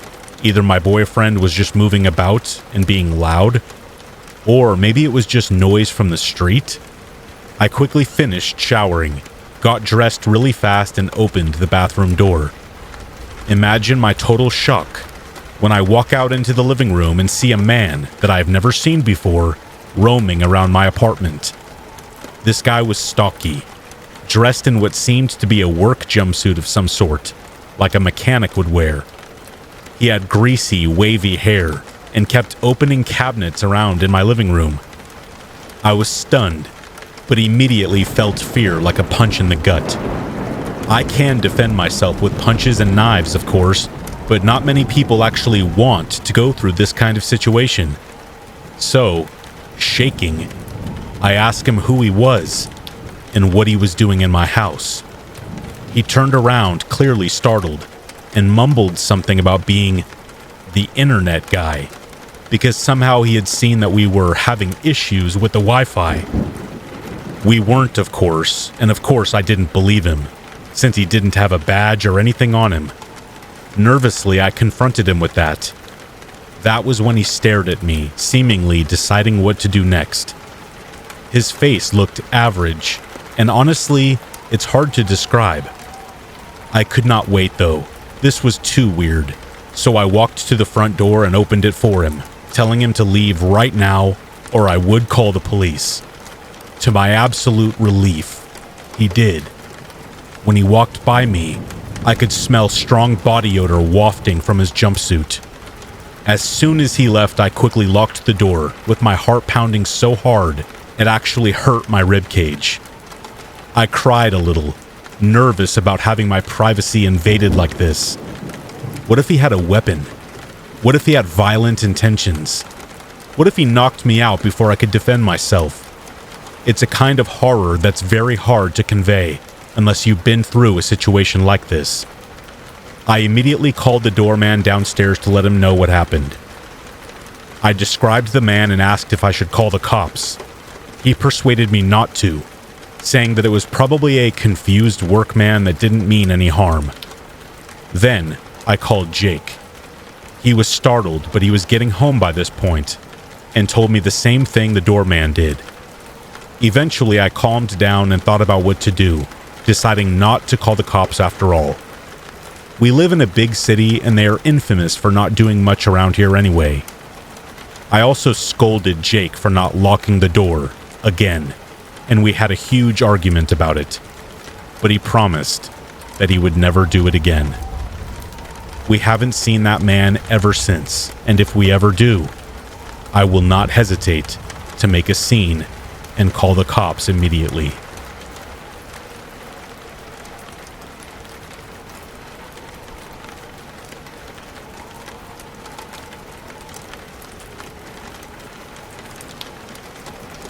Have you ever noticed that a very common nickname given to serial killers is vampire? Vampire from this city, or the city's name Vampire? In my country, we had 3 of them, each active at a different time, in different years, and in different cities. Interestingly, none of them drank the blood of their victims, but all of them killed women. I guess the vampire simply symbolizes a monster in such cases. One of them was active in the town where my grandmother lived when she was quite a young woman herself. A terrible monster. He attacked strange women after dark. He struck once with all his strength on the back of their head. When the women fell, they were beaten until he thought they were dead. He would run away, nothing more and nothing less. For no reason. He just killed. It took the authorities many years to catch this guy. Even many of the police women dressed up as ordinary women, hiding a hardened material under a scarf or cap on their heads to absorb the blow, and they walked the streets in the evenings, hoping that he would attack them, and they will finally have the opportunity to capture him. Years later, after his capture, during the interrogation, the vampire laughed loudly at the police efforts. "Haven't you ever wondered why I never once fell for your traps?" he said. "Your women felt no fear. They walked with their heads held high. They did not look around. There was no fear in their steps. Every other woman stank of fear. I always knew who to attack and who not to attack." He was active for 6 years, and during that time he attacked 21 women, killed 14 of them, aged 16 to 57. My grandmother worked in another city, not far from the town where she lived. Every day she returned home by tram. Those were still times when very few people in my country owned a car, and the tram stopped relatively close to her house. Coming back in the evening wasn't always scary. It was still bright in the summer, but in the winter, darkness came quickly. Coming home had therefore become more dangerous, and there was panic in local society. Everyone knew about the attacks on single women. One day, my grandma was getting ready to leave at her tram stop when the tram driver called to her. There was no one else in the vehicle. This was almost the last stop. Grandma looked around, but approached the driver to ask what was going on. "Do you live far away?" asked the driver. My grandma was a little confused. She didn't really want to answer, but the driver continued. "For about half an hour, this same car has been stopping behind me at every single stop. It waits for the passengers to get off, then follows me, and goes to the next stop as I do. He doesn't overtake me, but he also has not gotten any farther away than the distance of even one other car. You're the last passenger. You're alone. It's dark and I'm about to leave. Tell me in general terms how far away you live, because I really don't want to drop you off here alone." My grandma was seriously scared. She looked behind her. It was true. Behind the tram, the lights of a car parked at the tram stop were shining. Even though passenger cars were not allowed to stop in such a place, his engine was on. He waited. My grandma pointed to a house that was a bit farther away from the tram stop, but already visible, right next to the road where the tram was running. The driver thought for a moment. "I'm not allowed to drop you off in the middle of the road. The law prohibits me from doing this and it's dangerous. But we'll do this. You'll get off here and you will start walking towards home. I'll drive really slow to follow your steps and your speed. I'll stop right in front of your house to make sure you've gotten inside okay. Please hurry and do not go anywhere else." My grandma thanked him, got off the tram and walked at a fast pace towards the house. The tram, as the driver promised, followed her. He drove as slowly as she walked, and the car behind him moved and began to drive just as slowly. My grandma started to panic. She was almost running home.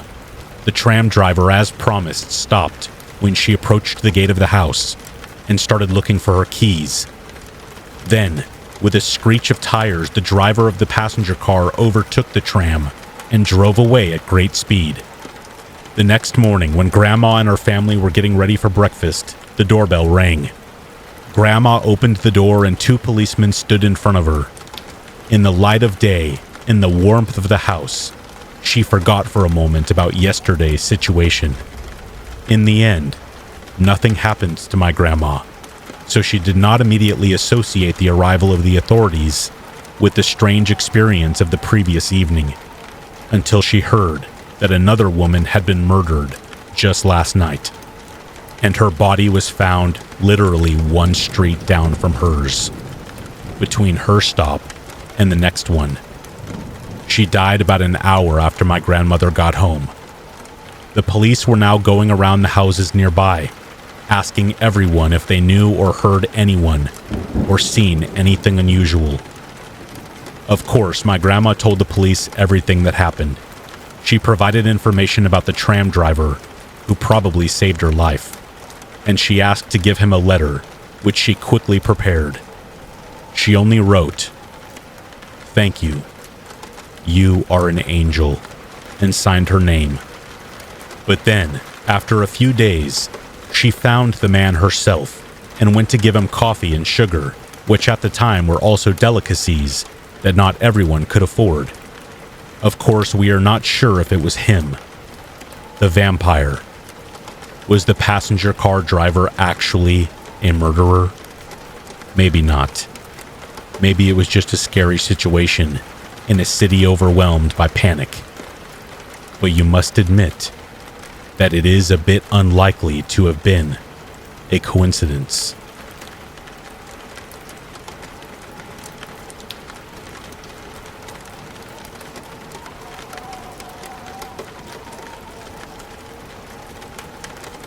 In 2002, I was a junior in high school, 11th grade to be precise. At this time, Terrence Cook was a junior in high school as well, and for the second time, due to being held back. The town that I went to high school in does not have anything to be considered a bad area, but we've got some latchkey keys who live in the trailer park on the other side of the train tracks, and that's about as close to a ghetto that we have. Terrence was one of these latchkey kids. I don't know that for sure, but he always seemed like he was, and that he had a rough home life. At school, every year, when everybody had brand new clothes and backpacks, Terrence showed up in the same worn-out hand-me-downs as the year prior. Sometimes I would walk to school early in the morning, and I'd see Terrence stumbling out of the park with a blanket wrapped around him, and little branches with leaves in his afro. If ever a fight broke out at school, 90% of the time it was Terrence. He was a real meet-me-at-the-flagpole in the parking lot kind of guy. Whenever somebody defecated in the urinal stall or the sink, or a teacher's desk, most assuredly, it was Terrence, who always admitted to it when he would be caught with an excited, crude-eating grin on his face. He was that kid who would set off stink bombs in the gym before an assembly. He would streak across the field during our football games, and he would pull the fire alarm at least once a month. Nobody could prove it because nobody was ever caught pulling it, but it went off 3 times in a day, and the very last one ended up being an actual fire that had started in the center of the football field, burned all the grass on the pitch, and had it not been for the ring of concrete track that rounded our field, that fire would have spread out into the bleachers and beyond.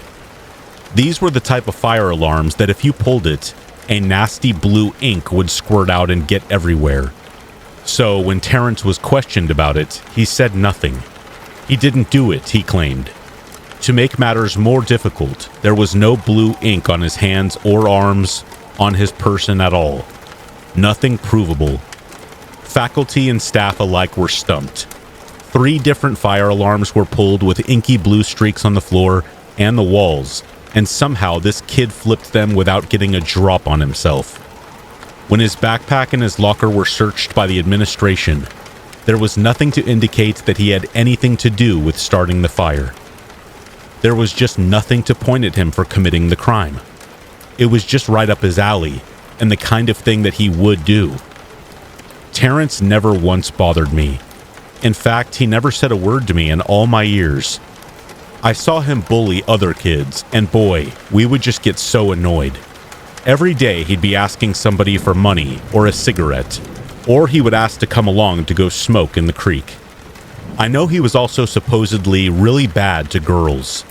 Hitting them, pushing them, just evil acts inflicted on people for never a good enough reason. There were a few other kids that hung out with Terrence, Ethan and Otho, but for some reason, it always looked to me like they did not care for this kid at all, and were in his company perhaps because they were scared of what he would do to them, as Terrence had a big mouth and had no qualms about giving you a quick punch to the gut. Many were worried that one day he would graduate from fighting with his fists to stabbing people in the hallway. I think that Ethan and Otho had no genuine liking for Terrence but kept him around because he was amusing. So yeah, Terrence was a real piece of crap. As I stated earlier, I felt a little bad for him. He seemed embarrassingly poor and grossly neglected and probably some other issues. We all suspected that his dad beat the crap out of him. All we knew about his dad was he just lived in a bottle and was known to yell and scream, which could be heard all over the trailer park. His mom was supposed to be no better. At lunch, we would have an open campus and we could walk off from the school and go downtown to get burgers or fries or tacos or just anything quick enough to buy and consume in an hour. Poor Terrence would have one of those paper cards that the school would hand out where you would get a free lunch from the cafeteria. This food, of course, looked like prison food, and if you were seen eating from one of those, your other classmates would ridicule you. It's just a fact. This led to poor Terrence following people around, my friends and me. Sometimes, "Hey, can I get $1? Can I get the rest of that sandwich? You got a cigarette?" We'd tell him every different version of no we could think of, while still seemingly polite, because we did not want to send Terrence off on one of his irrational, violent tirades. Early into the school year, maybe starting in early October, we had the arrival of somebody who would come to be called the Pizza Lady. From what I recall, she just showed up in the creek one day, where there were a couple of picnic tables and benches, and set 30 large pizza boxes down. 15 cheese, 15 pepperoni. She sat there and waited, and sure enough, some high school kids snuck down into the creek, smoked, and there she found 4 high schoolers with the munchies. "Hey guys," she said, "I'll charge you $1 a slice if you're hungry." I remember hearing how those kids ate 3 or 4 large pizzas between them, and the word set off like wildfire. "You've got to go see the pizza lady after school. Let's go get a cheap slice. The pizza lady is the bomb." There was no way I wasn't going to check this out. Even in 2002, this was a steal of a deal. I wanted to get down there and see the whole operation. So, it's the next day, and my friends and I get out of class, and we smoke on our way down to the creek. When we get down there, there are about 20 high schoolers, maybe more, freshman to senior, all gathered around, anxiously waiting. Some were smoking, others were sipping off some bottles. Of course, Terrence was there, just capped on caffeine or something, because I remember how hyper he was, jumping up and down. "Pizza, pizza, pizza!" He had a large stick in his hand and was whacking at trees and dirt, and even motioning for other kids to get out of the way, or he would thwack them. Man, it was as if this kid never had a slice of pizza before. When I thought about it a bit more, it's sad because it was probably true. Within 10 minutes, the pizza lady arrived and pulled her car up off the road and onto the side of the creek, got out of her car, walked to the trunk, opened it, and lifted out a pile of pizza boxes. "I'll carry those for you if I could get a free slice," Terrence said. "Yeah," she said in a monotone whisper. With that, Terrence zipped into the car and began taking out all the pizza boxes and rushing them to the picnic tables. The line started to form, and Terrence was handed a slice of pizza, and he looked rather stoked with himself for not having to wait in line to get the first slice. The pizza lady was interesting. She seemed to lack the ability to be nice or mean. Every day she would park and say, "Hey guys," and that's about it. She'd hold out her hand and you'd put the dollar in her hand and take your slice. Every day. It started to get a bit crazy though. It went from 20 students at what we named Pizza Creek to 40 students within a week. 30 pizza boxes turned into 50. Cars were like sardines in a can on this creek, completely boxing each other in, with their stereos blaring, and some kids would bring alcohol and some brought smoke, and we would just smoke in the creek and eat cheap pizza every afternoon. The entirety of the time, the pizza lady hardly spoke, hardly smiled, or frowned, or even moved. She just kind of stood there, smoking, staring off into space, waiting for the pizza to run out, surrounded by teenagers who all of us were smoking and drinking, and all the while, she didn't seem to care. She didn't appear to like it either. I recall it made me nervous though. I had never smoked in front of an adult before, and in 2002, it was still illegal in California, and it just all seemed so odd to me that a grown woman would stand in a creek with teenagers, getting all messed up. And of course, Terrence was there every single day.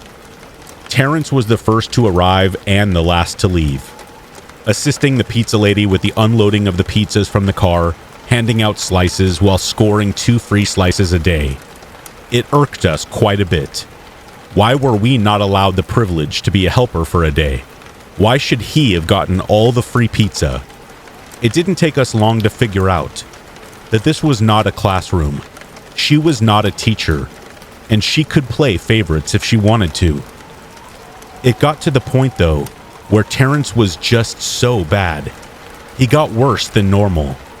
The whole situation was as if it were his idea to have the pizzas, and it was his little side business, and oftentimes would not ask, but start to demand things, and getting very, very physical when he received an answer that he didn't like.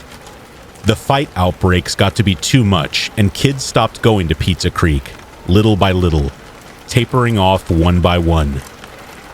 One time, the only time I saw the pizza lady do or say anything much was when she walked up to Terrence, pulled him by the arm away from some kids he was harassing, and said quietly to him, "I don't like what you're doing." There was no firmness in her voice, no threat, not much of an emotion. Whatever it was, I had never seen Terrence hang his head like a sad dog before. He seemed disappointed with himself instead of defensive for the very first time ever. "You keep doing that," she continued, quiet as ever, "and you're going to get it." It was Thursday, November 7th, and my friends and I decided we would go to Pizza Creek one final time. After that, we would just let all the other kids deal with Terrence's tyrannical reign. However, that day after school, getting quite dark quite early, we found Terrence in the creek, the pizza lady with the pies, and a modest line of kids, maybe 10 or so, paying for their slices. Terrence was quiet as a crypt and stared at the ground with docility. The pizza lady, stone silent, her hand outstretched, holding a pile of dollar bills.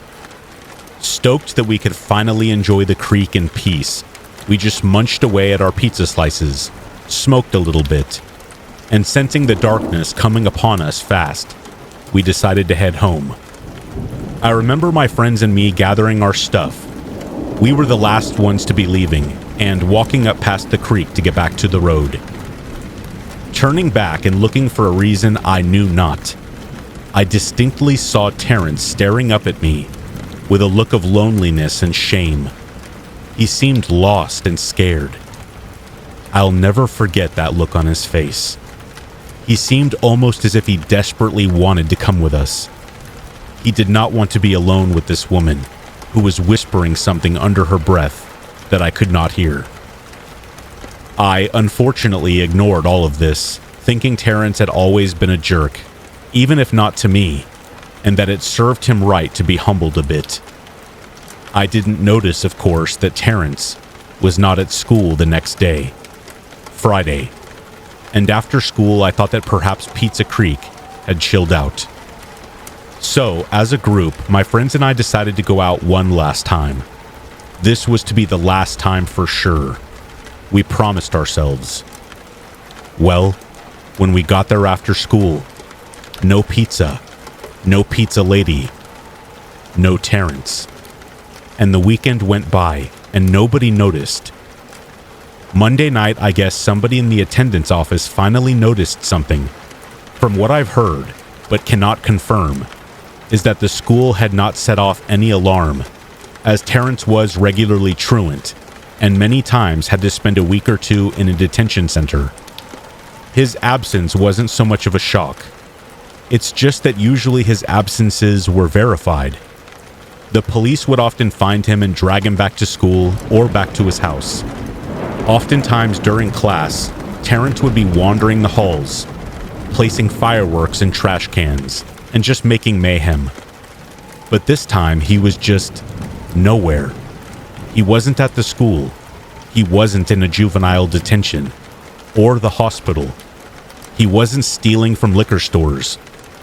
He wasn't playing with weapons down by the train tracks. Terrence was just gone, and nobody knew where.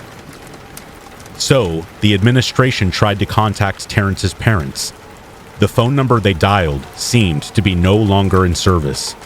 They had the parents' address on file and decided immediately to call the police and report a lost child, and that the parents probably needed a welfare check.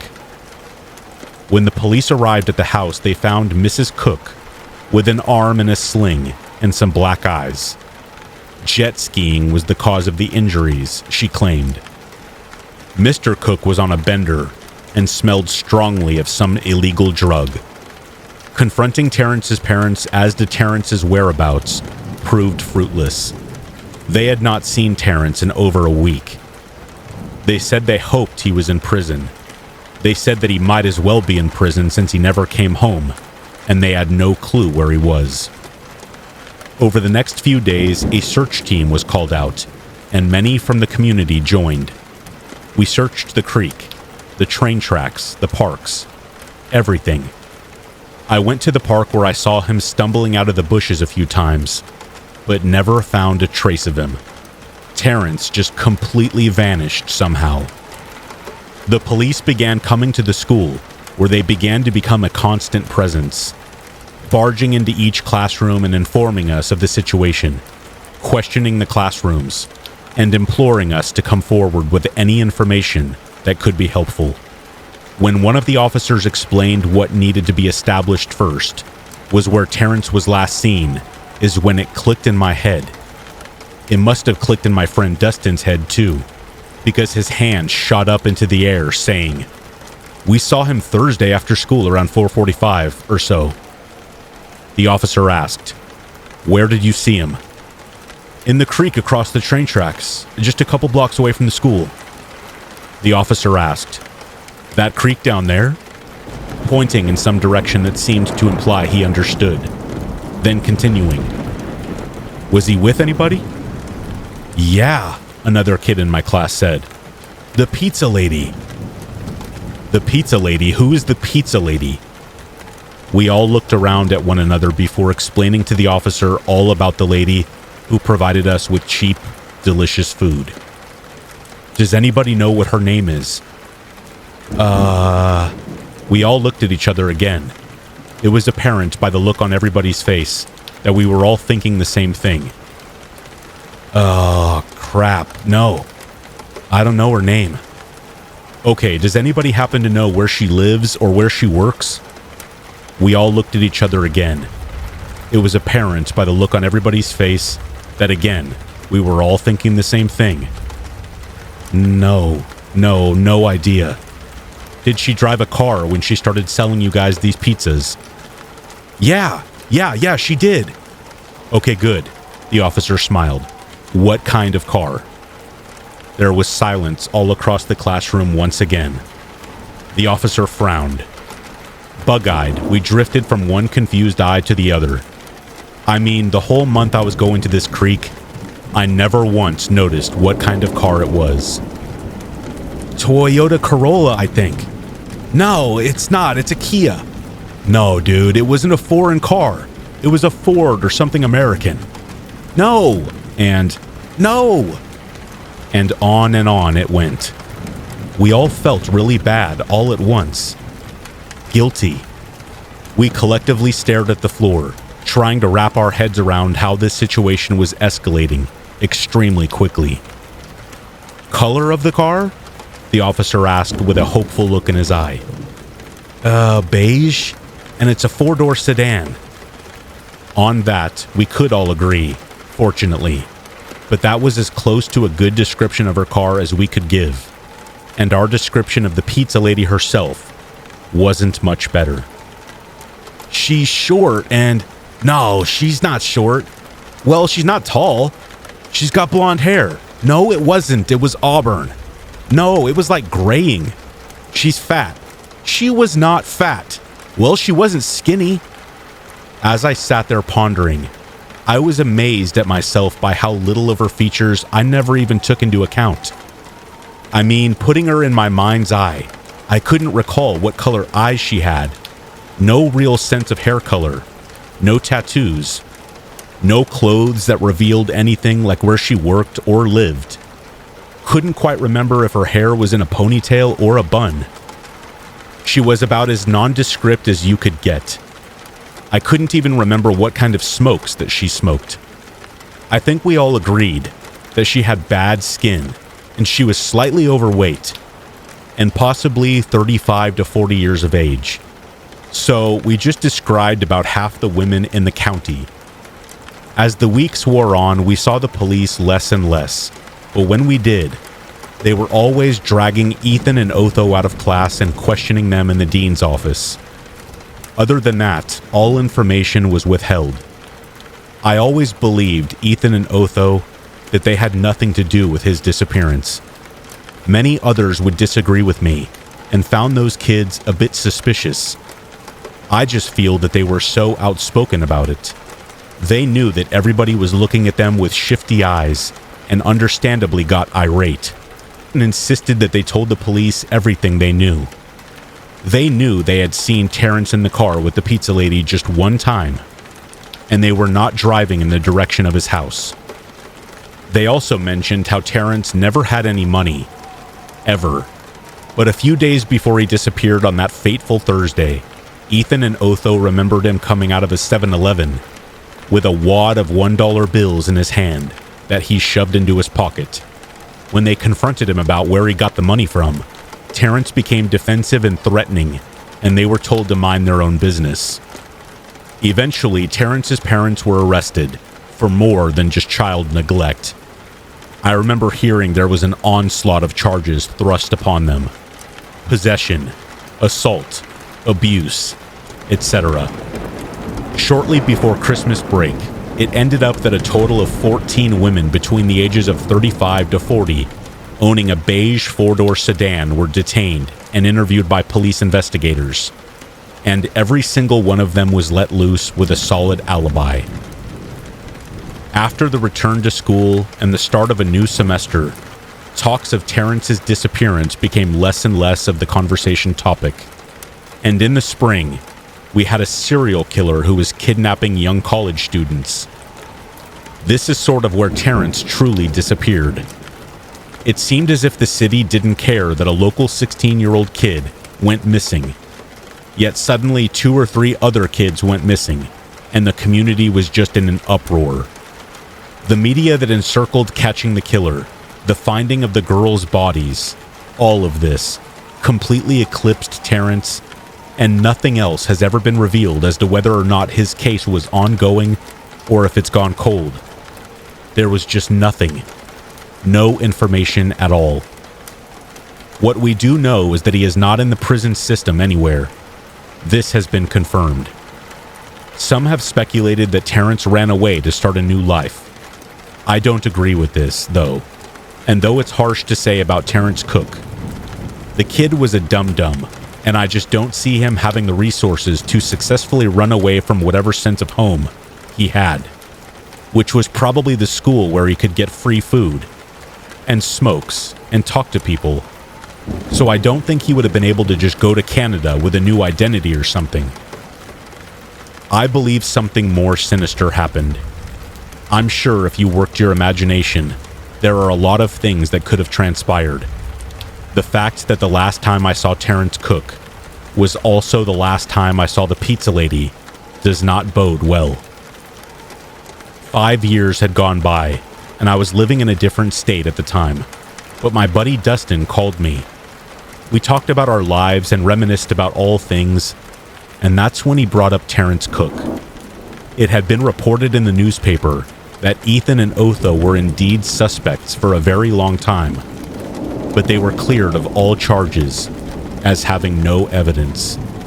The parents were still in prison, not for the murder of Terrence, but for all the other stuff I mentioned earlier. I think the dad got a handful more charges for beating his wife, who was more than happy to testify against him, married or not, so she totally threw him under the bus. I asked Dustin if it had ever been revealed who the pizza lady was. "You know what's interesting?" Dustin said. "The article doesn't mention her at all." And there you have it. I don't know if there's a lesson to this or anything to learn from it. Perhaps never talk to strangers? I don't know. Mind your surroundings. Even if they are young and there's a person who's an adult, you do not have to trust them. Listen to your gut if it's telling you something is not right. I sometimes think about Terrence Cook and what could have happened to him.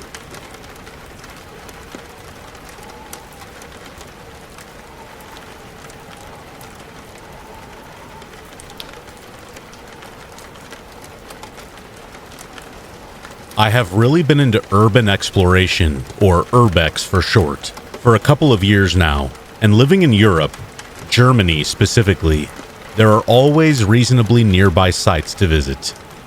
I started by venturing into well-researched urbex areas with my friends. At the time, I was a teen who was afraid to explore alone, afraid of getting assaulted, kidnapped, mugged, or worse. Eventually, though, after about a year of urbexing with friends, I decided that I was finally competent enough to explore alone. I had become knowledgeable of what safety measures to take. For instance, equipment pieces like masks are necessary when entering old buildings, due to the likeliness of asbestos particles being present, and one should always wear thick clothes and sturdy shoes to ensure you do not step or bump into anything sharp or harmful. I always scope the buildings and pre-plan entry and exit plans. Additionally, my location was shared with one of my closest friends every time I went on an adventure. I had successfully urbexed several times alone and covered many abandoned places across East Germany. In July of 2018, however, things went very wrong. It was the peak of summer, and because I had explored almost all of the places near me, I had to dedicate time to more tedious methods of finding spots. I began to research bunkers that were used in prevalent wars in Germany, especially in World War II. I came across one in the depths of a forest about 3 hours' drive from my city. I was very certain it would be there, and when I arrived, it sure was. I was over the moon. I felt like a real explorer uncovering ancient artifacts. It was all concrete on the outside and had no sign of vandalism, so I assumed no one else had ever found it. It took me almost an hour to find a way in. I fiddled with the door, banged rocks up against it, and prayed until it finally cracked open. It was almost too easy. I turned my headlamp on and was wearing a mask and gloves for extra protection. Even through the mask, the smell was foul, as if something had died in there. The interior was surprisingly large, and the floor was laden with papers and trash. What began to freak me out was in one of the sleeping quarters, I found a pillow which was slightly ripped open, and when I picked it up I realized it was hair. Human hair, I'm guessing. I suddenly wanted to leave, but I forced myself to stay, as I did not want to drive 3 hours for nothing. When I pulled my eyes away from the pillow and scanned the room, I recoiled and noticed something strange. Out of place even. It was an eaten can of beans with a plastic spoon in it. The paper can wrap was still vibrant. I picked it up carefully to examine it, and I read the expiration date, July 11th, 2018. I was a bit freaked out, but I just chalked it up to someone else exploring this place before me. However, as I kept exploring, I started to see signs of modern life. More food packaging, decent clothes, air freshener cans. The rotten smell became more pungent as I walked around. As soon as I entered the next room, I physically folded at the putrid smell that instantly made me feel sick. As I recovered, I began to look around the room and almost jumped when I saw 3 bodies. The first thought that rushed to my head was that this place was occupied by squatters, but I think that was just the shock speaking, as clearly they were dead.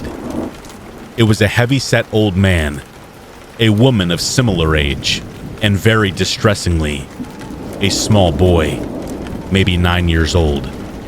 Their bodies were swollen and their skin was purple and waxy.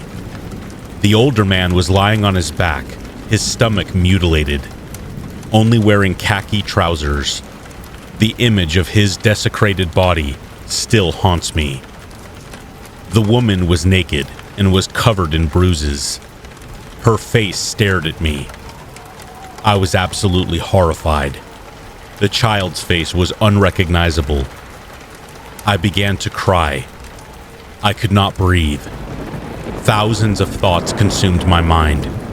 What if the person who did this is close? What if they're still here? What if they find me? I would end up dead just like them. I went to call the emergency service number from my country, but there was no service here. In my shocked and terrified state, I decided to take photos of the scene before exiting as fast as I could. I did not even bother shutting the door. I just ran. Much to my horror, I froze on the spot when I heard footsteps.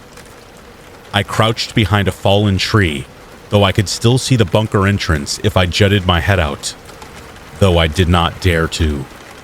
I heard a male voice seethe and yell, "I was not expecting visitors," in German before stanching into the bunker.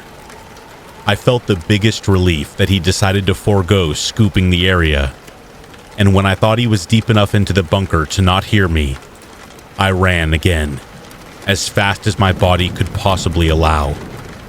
I remembered that the road was about a 30-minute walk from the bunker, and I ran for what felt like ages. As I saw the road, I heard a vicious scream and running behind me. I put in every ounce of survival I had in me and ran for a couple more minutes before finally crawling up to the road and to my car, which was about 200 meters from where I emerged. My keys were in my backpack and my shaky hands were not helping. However, when I finally got them, I saw the figure climbing up the road from the forest. He seemed to be about 60 years old and was very tall. In his hand was a large knife, which looked used. I was able to get into my car and lock the doors just as he slammed into my window, banging on the glass and cursing at me. I started the ignition and drove over 140 kilometers an hour, which was well over the speed limit, though of course I didn't care. Looking back, I am so grateful that he did not slash my tires or anything. Instead, was too focused on screaming at me. I stopped at the nearest gas station and called my father. I told him everything. I arrived home and he met me at my place. We immediately went to the police. I showed them the photos I took, described the man, and gave them coordinates to the place. They said they would go check it out. However, they never did get back to me. I have no idea if they actually did. Since then, I have given up urbex, and for a long time, I couldn't even go out alone. I even received therapy to deal with the trauma of seeing those bodies. To this day, over 5 years later, the images of them, their eyes, and the sound of this man's voice, they haunt my dreams.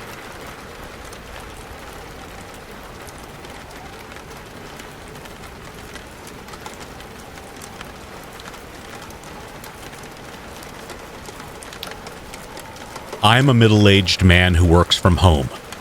I work from the top floor of a split-level house and have a window next to me that always has the curtains open. Sometimes I work nights for deploying software and don't think to shut my curtains. You know how if it's dark outside and your light is on, people can kind of see in, but you can't see out? Well, one night I was working and obviously focused on what I was doing, as well as on a group call centering around the deployment. So I was not looking out the window periodically or anything. So I don't know how long this lady was standing in my yard, looking through my window. But when the call was over, I turned off the lights, and she was right there.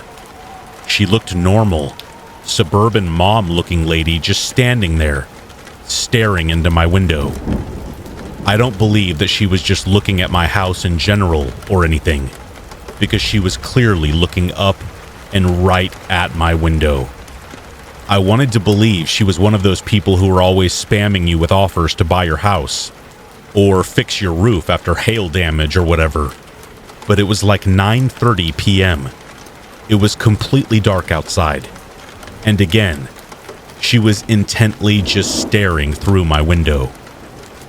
What was so jarring was how normal she looked, though. I live in an okay neighborhood, but there is a homeless population in the nearby woods. But this woman did not look homeless. She looked like one of the ladies who would walk their kids to school every day. Just a typical suburbanite lady. I am the type to kind of slowly try and figure things out before acting. So I just waited. I was confident she couldn't see me with my lights off, so I wanted to see what she was going to do. I looked at my phone to see if the Ring doorbell had notified me, and sure enough, it had. Looking through the camera didn't tell me anything new though. She must have stood there for about 3 more minutes, and then just wandered off. She walked out of view so I couldn't see which house she went into. I was sufficiently weirded out, and thought about running out there to ask what she wanted, but ultimately, I just told myself that I would pay close attention the next few days to see if anything else weird happened. It wasn't until a few days later that I saw her again. I was walking my dog.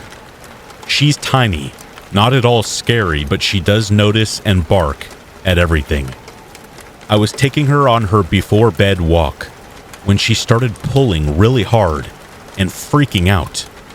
For her, that's not super atypical though, because she is a spaz dog. So she's pulling kind of up a driveway, and I pull her back. She doesn't obey. She just keeps pulling. I look up the driveway, and ducked down behind an SUV is the woman, crouched on the ground like a child, looking at me from behind it. It was the same woman as before, obviously. Well done hair, makeup. I mean, I can't stress how normal she looked, but at the same time, out of her mind. Apart from being crouched on the cement staring at me, I sort of freak out and just say, sorry, for whatever reason, and pull my dog along the sidewalk until she chills out when we finally got far enough away. Now I'm walking fast and heading around the block so I don't cross that house again. I'm pretty jarred by that experience and running through a million explanations in my mind, but also kind of happy that I know where she lives at least, so I can call the cops if I need to. I round the final corner to head to my house, but I see someone standing right in front of it. Now I know who it's going to turn out to be, and I have zero idea of what to do. I'm trapped on the sidewalk, so I just keep moving forward. The figure reveals itself to be the woman as I get closer. And as I just awkwardly say something like, can I help you? I don't clearly remember, as I was freaking out. She says nothing in response, just stares at me. I ask her again if she needs help, because at this point I'm wondering if she has special needs and has wandered away from a caretaker or something. I'm about to just walk past her and go inside and call the cops, but then she reaches out and asks if she can pet my dog. I say sure, because what else do you say? She leans down to pet my dog and transforms into the normal person she looks like. She starts asking me about the breed, and I tell her it's a Pomeranian and Husky mix, and she goes on about how cute she is. I kind of laugh and agree, but inwardly I'm just very confused. I go to head inside when I decide, now that she's speaking, I'll ask her why she was standing outside my house. I do, and she just, as if it's the most normal thing to say in the world, says, I thought my love was only for you, but I see it's because of your puppy too. I'm stunned. My face must have shown it, and I don't speak for a minute at least. She fills the awkward silence by saying, love is something you just know. You know? You just know when it's real. It's meant to be when it's meant to be, and I can tell. I wanted to tell her that I was married, but I didn't think she would believe me, since she seems like she's been stalking me and lives close by. So I just say something along the lines of, I don't know if I believe it's that simple. I'm really not looking for a relationship though right now. But yeah, I think my dog is cute too. I laugh awkwardly and try to break off to head inside. It works, but before I turn to disappear behind the back of the house, I look back, and she is burning a hole right through me. This is sort of where the story ends, except to say that she still stares into my window from time to time. It's always just from the sidewalk, but it's been about a month and a half since that incident, and I'm worried that it will happen again. I don't want to call the police because she hasn't really done anything. It's just the look in her eye and her weird behavior and the way she talks that freaks me out. I'm really hoping she sets her sights on someone else soon and just goes away.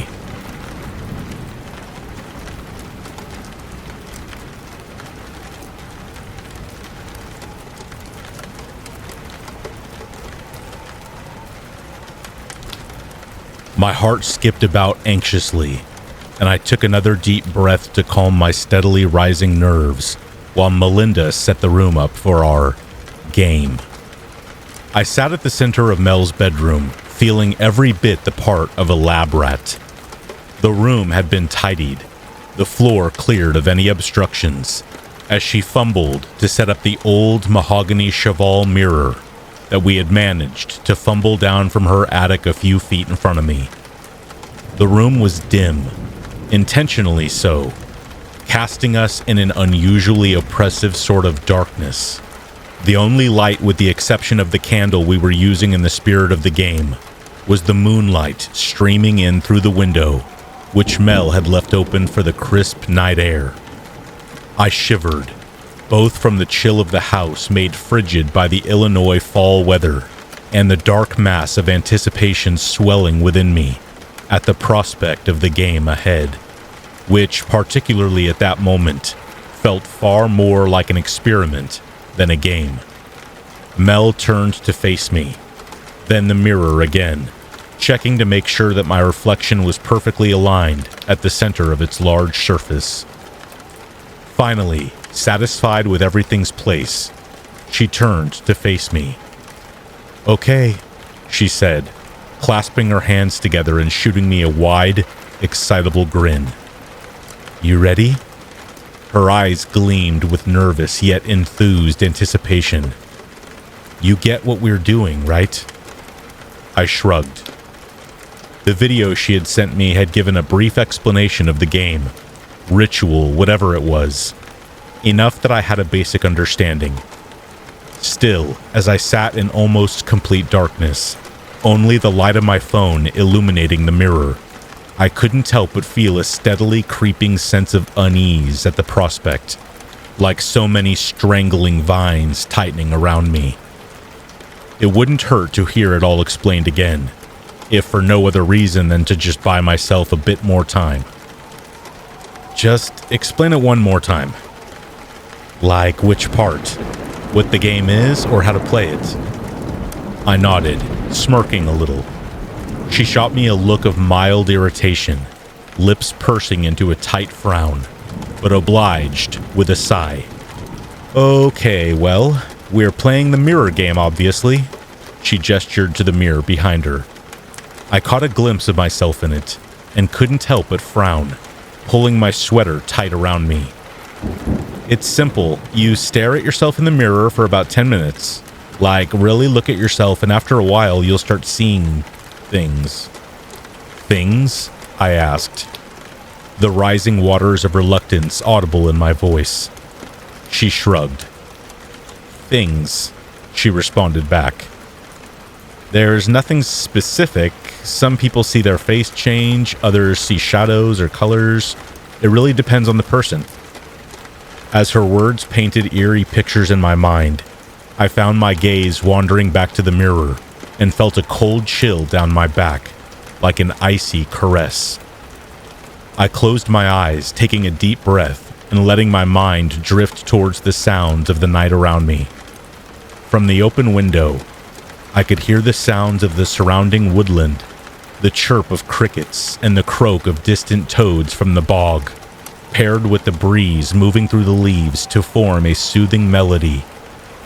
I let myself focus on it, trying to quell my uneasiness. "What?" I paused, considering what I was asking. "How is that possible?" She scoffed again, arms hanging at her side in an expression fit for a frustrated child, not a 17-year-old. I don't know, science stuff. Your brain, makes up stuff to fill in what it can't see properly. Something like that. Did you even watch the video? I nodded. Relax, I tried it already. I saw some weird shadows. My face did some weird stuff in the mirror, but it wasn't too bad. I thought that over for a second. And we're in the dark because... At that, a slightly mischievous grin slipped to her face. She scratched her head, the tattoo on her arm flexing as she did so. My eyes lingered on it, a little smiley face, right eye winking almost conspiratorially. That, she began, was my idea. Thought it added a little atmosphere. She waved her hands like some budget magician at the word atmosphere, and we both laughed for a good bit after. After a moment, her expression settled, smile fading. You ready?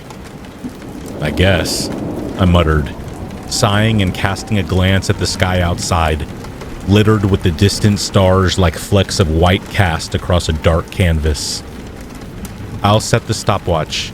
You should be done around the 10-minute mark, but you should start seeing things at 5. Nothing bad should happen, but obviously if you need anything, I'll be right outside the door. My stomach felt knotted with a sort of anxiety that I had previously only known being strapped down to the seat of some terrifying amusement park ride as a child. It's the sensation you get having locked yourself in for an experience that promises discomfort at least, horror, and maybe fate's far worse at most. I simply nodded, steadily burgeoning nerves robbing me of my voice for a moment. Mel nodded back, and after setting up her phone to record me, leaning in against the back of her desk, which sat to the side of the old mirror, she made her way to the bedroom door. Have fun, she chirped, casting a final look my way. And good luck. All I could manage was a nod in response, the faint tingle of unease gnawing at my gut. As the door shut behind her, I felt a small surge of that animal panic one only feels alone in the dark. It was a strange, contradictory sort of terror, both utterly isolating, yet feeling as though every snap of a twig or rustling leaf might harbor some unseen threat lingering just out of sight. I shuddered once more in my seat, this time having less to do with the temperature, frigid as it was.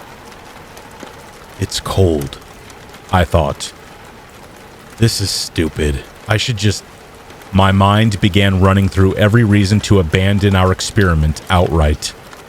Still, I had agreed to try this. It had sounded interesting before I was actually sitting in the dark by myself, and I knew Melinda wouldn't let me hear the end of it. Besides, once it was done, it would be her turn to try, which was a funny enough thought, given her jumpiness, to stir some motivation. I sighed, locking eyes with myself in the mirror a few feet ahead, taking stock of my appearance as I settled in for 10 likely very boring minutes. I grimaced.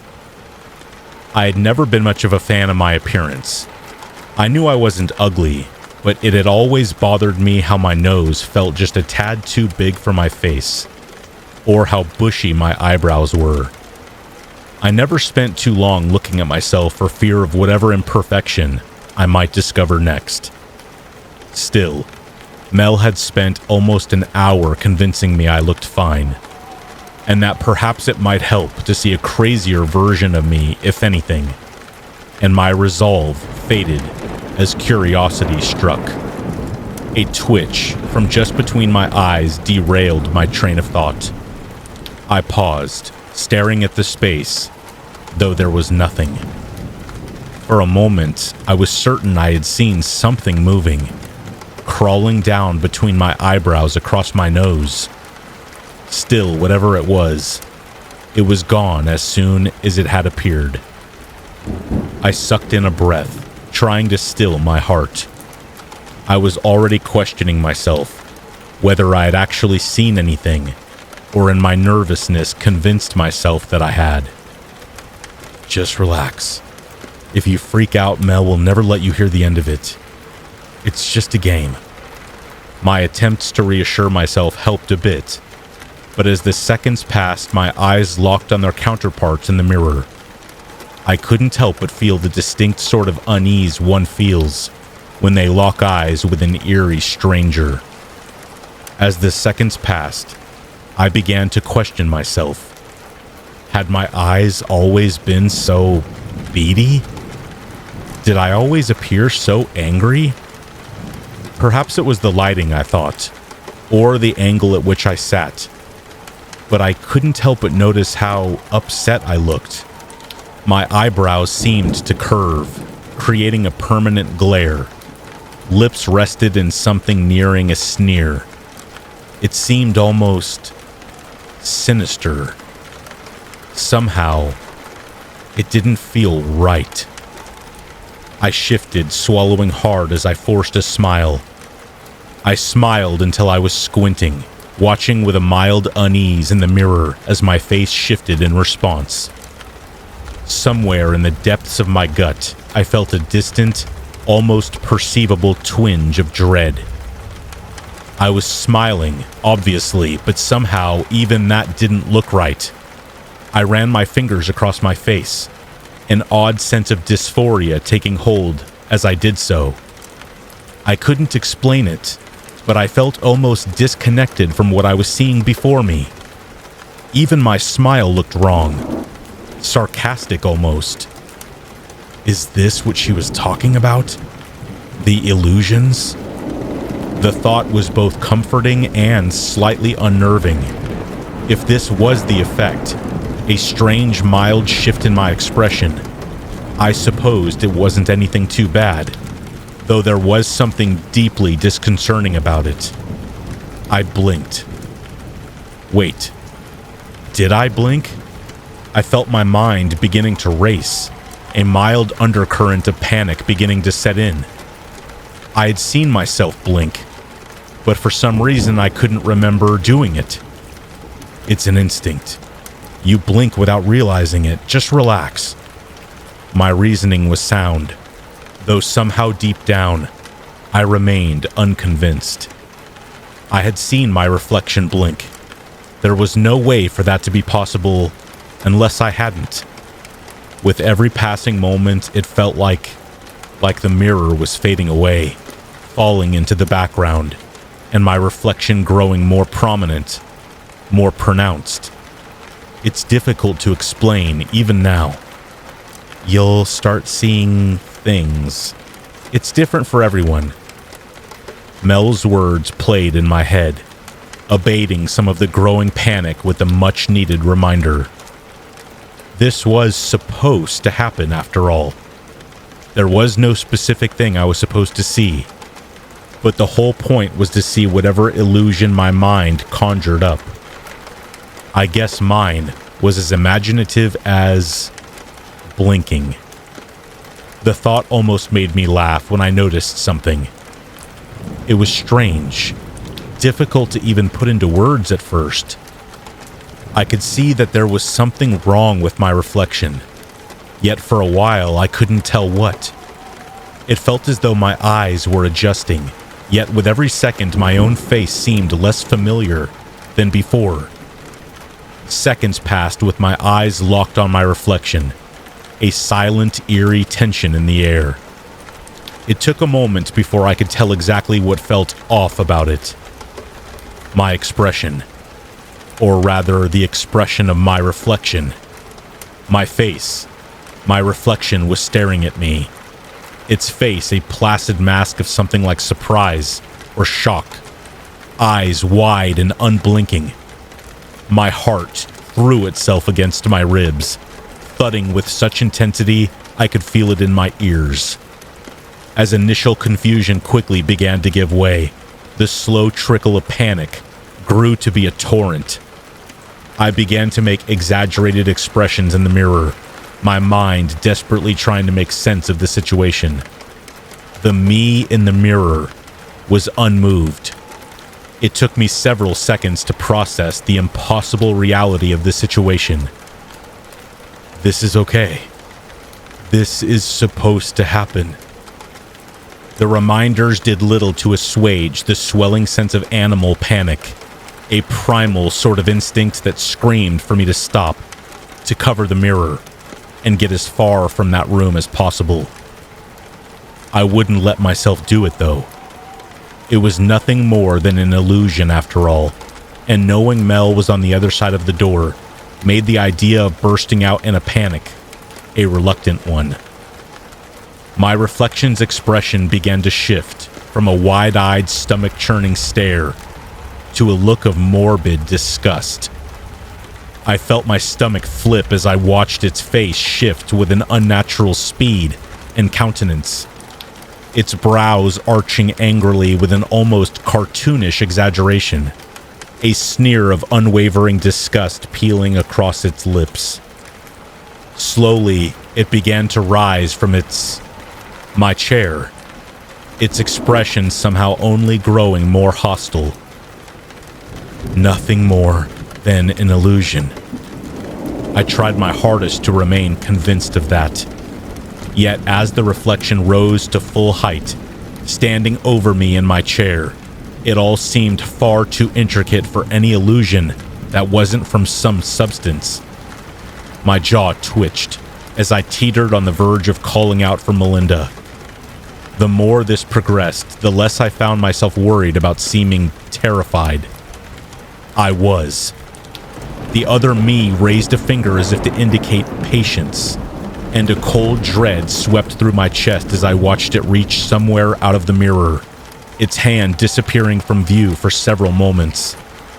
My heart pounded as it watched me, eyes gleaming with a look of malice that made my blood curdle. Nothing more than an illusion. It's nothing more than... There was a faint sound from the side of the mirror, a familiar hiss of wood.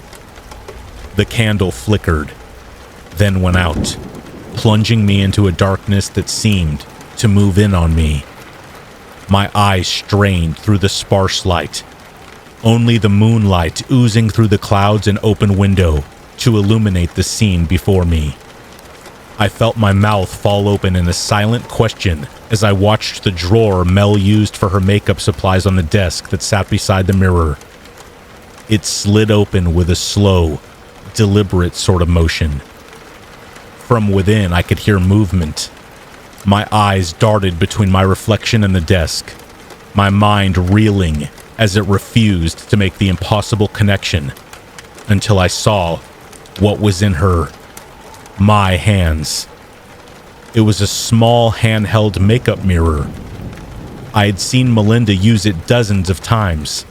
I'd even borrowed it on occasion. Realization struck with the force of a sucker punch, and I quickly realized I was shaking despite my best attempts. This was more than a mere illusion. Somehow, some way, the thing in the mirror was more than just the effect of light reflecting back off of a surface. It was tangible, real. The other me's smile stretched and stretched and stretched impossibly wide until I could see all of its teeth in an expression more fit for a shark than anything resembling a human. I tried to stand, but as I did, it threw itself back into the chair, eyes locking with mine. I felt something in my head. It's difficult to describe, almost like having another user log into the same computer for a split second. There was the feeling that I was momentarily, somehow locked to it. My knees buckled, and I fell back into the chair with a painful thud, my back landing awkwardly against it. I felt a scream rising in my throat as the panic reached a fever pitch, mouth already agape. Mel's name on the tip of my tongue when it crushed the mirror. I cried out, my right hand searing with pain, my flesh burning with the unmistakable sensation of glass digging deeper into my palm. At a glance, I could see no blood, but the palm of my hand burned a deep red, several gashes visible beneath the skin. Our eyes locked. A primal horror gripped me as I took a shuddering breath, and it glared back at me with that smile.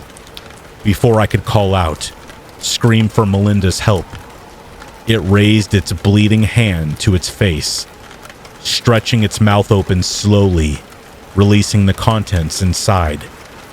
The effect was immediate. Dueling sensations of warmth and cool coated my tongue. And though I didn't understand how, I could taste the metallic blood in my mouth, feel the cuts appearing across my tongue as it smiled at me. Sticky ribbons of scarlet saliva trailed from my lips as I was too afraid to even risk swallowing, while my mouth filled with the rancid taste. I waited with a pounding heart for the excruciating pain in my throat, struggling to stave off nausea, unsure of what might happen if I accidentally swallowed. I took small, deliberate breaths through my nose, but the pain never came. It watched me, its utterly inhumane appearance somehow seeming satisfied as it took in my reaction. It isn't trying to kill me yet. The understanding emerged suddenly from the maelstrom of horror and panic, something in its expression resonating. It just wanted me quiet. It's not done with me. The thought was like venom in my mouth, my mind spinning with the unnerving possibilities of just what that could mean. None of them were good. I tried to stand again, but found my muscles felt locked in place, the attempt making my legs seize with painful cramps. Oh, crap. I tried moving my feet, keeping my eyes locked on the mirrors, and I could feel my toes moving. So I wasn't paralyzed, it seemed, but as long as my doppelganger remained seated, I would be too. My mind spun as I tried to think of some way, any way to call out. Its eyes were changing, shrinking until only the pupils were left. I wanted to run, to scream, but I knew I could do neither. The sensation of the phantom glass shifting in my mouth as its sinister grin stretched served as a warning. Despite its inhumane appearance, its expression was unnervingly familiar. It was a nightmarish version of the look I would get right before doing something I shouldn't. A grin that usually spoke of mischief, now one of unspeakable bloodlust. I knew I had to act, but whatever came next would surely be devastating. I couldn't have expected what was going to happen. She rose to her feet in an instant, and my every muscle shrieked out in searing pain as I repeated the act unwillingly. Her teeth began to chatter with what I can only assume was excitement, giving that nightmare smile an even more otherworldly effect. Those pinprick eyes peering through me. Slowly we raised our hands to the corner of the mirror. My heart throbbed painfully with dreadful anticipation as they approached the corner, growing closer, closer, until the tips of my fingers touched the surface. It wasn't cool, as glass should be. Instead, I felt a warmth beneath, as though I were merely touching the window of some warm room.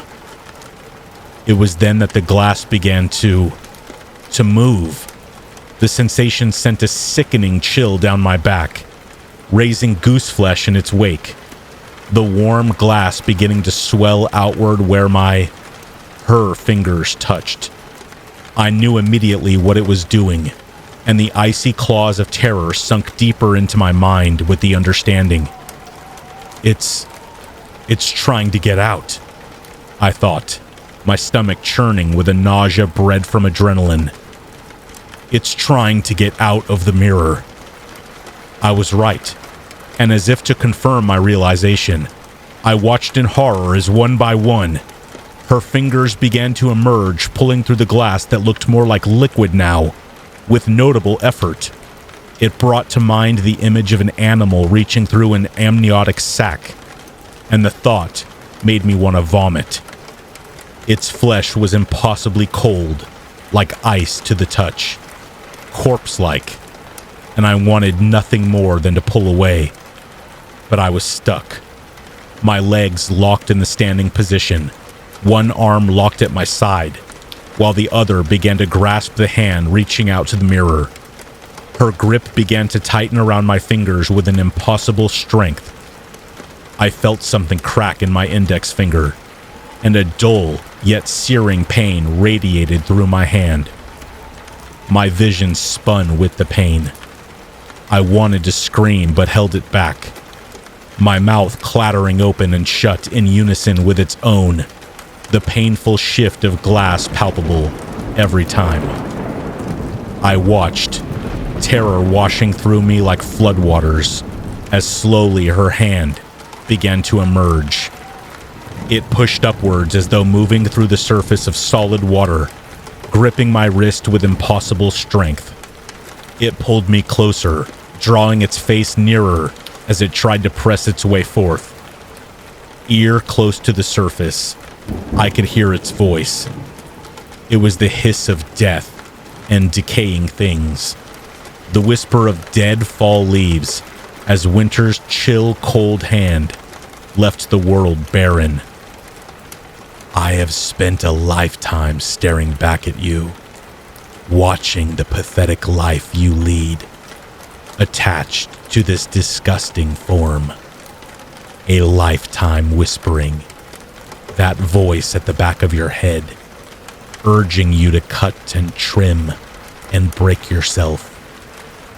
Its face slowly began to push through the glass, warping and splitting as it emerged. The center of its face emerged from the glass, and for a moment, I could see what it truly was. Its skin was pale, the inhuman gray of a corpse, with divots running through its skull almost like a pumpkin. Where there should have been a nose, there is nothing but skin. The only thing that remained was that smile stretched impossibly wide, dripping with murderous intent. As it began to pull its top half through, its form quickly returned to the mirror version of my own. And you brought me here. Now you'll watch from behind the glass. I knew immediately what it intended.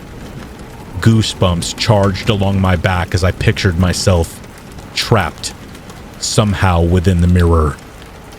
If this is what was coming from the other side, I couldn't imagine what lurked there. I had to do something.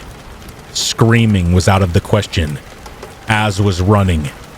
Any attempt would at best result in nothing, and at worst, my collapse. I worked my grip nervously around the corner of the mirror.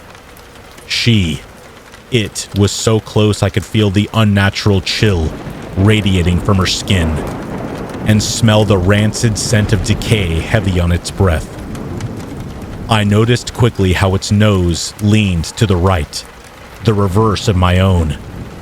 An odd detail that my mind seemed to grasp, and what I felt might be my final moments. It's cold. Always cold inside. You'll never know warmth again. Just the cold, harsh touch of the mirror. It giggled, a cackling sound that made it evident that it never made such a noise before. It was then that an idea emerged from the midst of the maelstrom of terror. A Hail Mary from somewhere in the panicked recesses of my mind. Burning anxiety coiled around my heart at the thought of what I was going to do, knowing that failure meant certain death, or worse. Still, it seemed that, or a fate worse, was almost sealed. I had no other choice. I gripped the mirror for dear life, gritting my teeth despite the pain. The other me was a little more than halfway out. Its body with gray skin, almost reptilian in appearance, in the brief seconds before it regained my own. I could feel its hot breath on my ear, taste the rot that seemed to spill from its very pores. It ran its tongue along my cheek, unnaturally long and forked, covered in small barbs. It's so cold and dark. Misery, until the moment some wretched, weak thing comes to stare at you. Don't worry, I'll visit often. Every time I pass a mirror. It was pulling me forward, my face nearing the surface of the mirror over its shoulder. I prayed my Hail Mary found its target, and with a final breath, I tried to step back. My legs locked, and instead I found myself slowly tipping backward. There was a split second as me and the mirror rocked. It stuck in my grip, where the thing peered down, then back at me, confusion plain on its face. In an instant, as I slowly began to rock backward, it was replaced with a fury that made me want to leap out of my skin. No! It snarled, its every feature twisted in a mask of animal rage. It clamped down on my arm, its mouth large enough to engulf most of my forearm. I felt it digging in, dull teeth slowly sinking through my flesh. The pain was excruciating, yet it was almost dulled by the realization that it was too late. As we began to careen backward, it released its grip, emitting a shriek that haunts my nightmares until this day. An odd cross between the haunting wail of a mountain lion and the sound of metal in a car crash.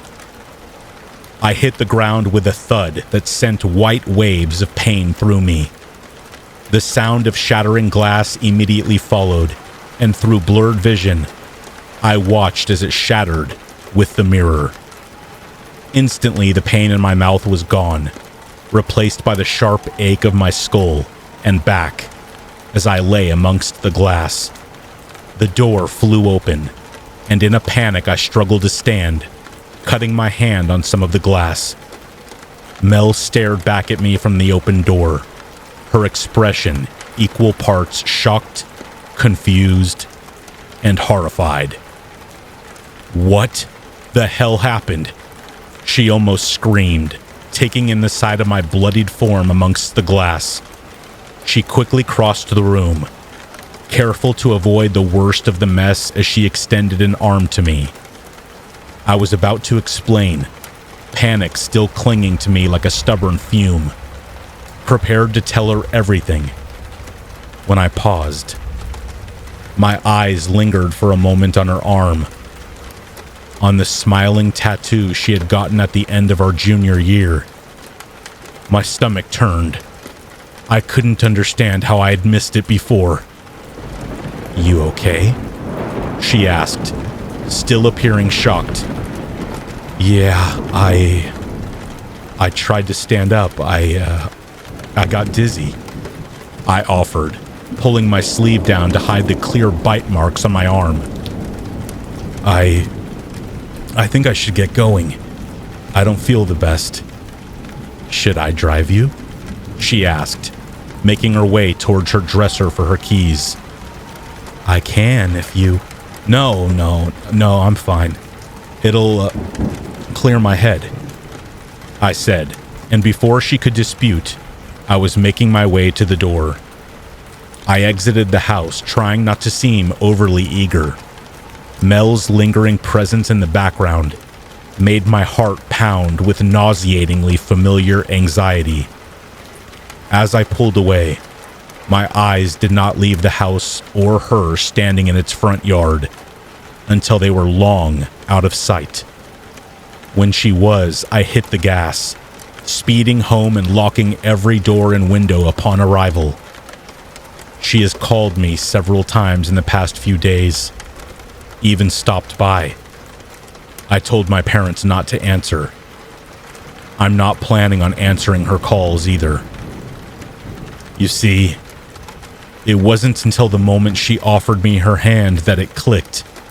Perhaps my paranoia had raised my perception a bit, or I was just willing to acknowledge what might have seemed an odd mistake before. But now I know for sure. I'd been there when Melinda got her tattoo, holding her hand as the design was drawn into her skin. It had been something simple, just a simplistic smiley face, winking its eye. When I arrived home that night, after locking myself in my room, I hurried to my phone, scrolling through old photos for one in particular, praying that I was mistaken. It was taken the night she got the tattoo. When I saw it, cold confirmation settled in. In the image on my phone, the tattoo was winking with its left eye. No matter how hard I rack my mind, from every memory I have of her that night, it had been winking its right. I don't know how long my friend has been gone, swapped with her doppelganger from beyond the glass. What I do know is that thing that was there with me that night, who invited me to play that game. It was never Mel. I guess if there's anything to be taken from this, it's to be wary of your reflection.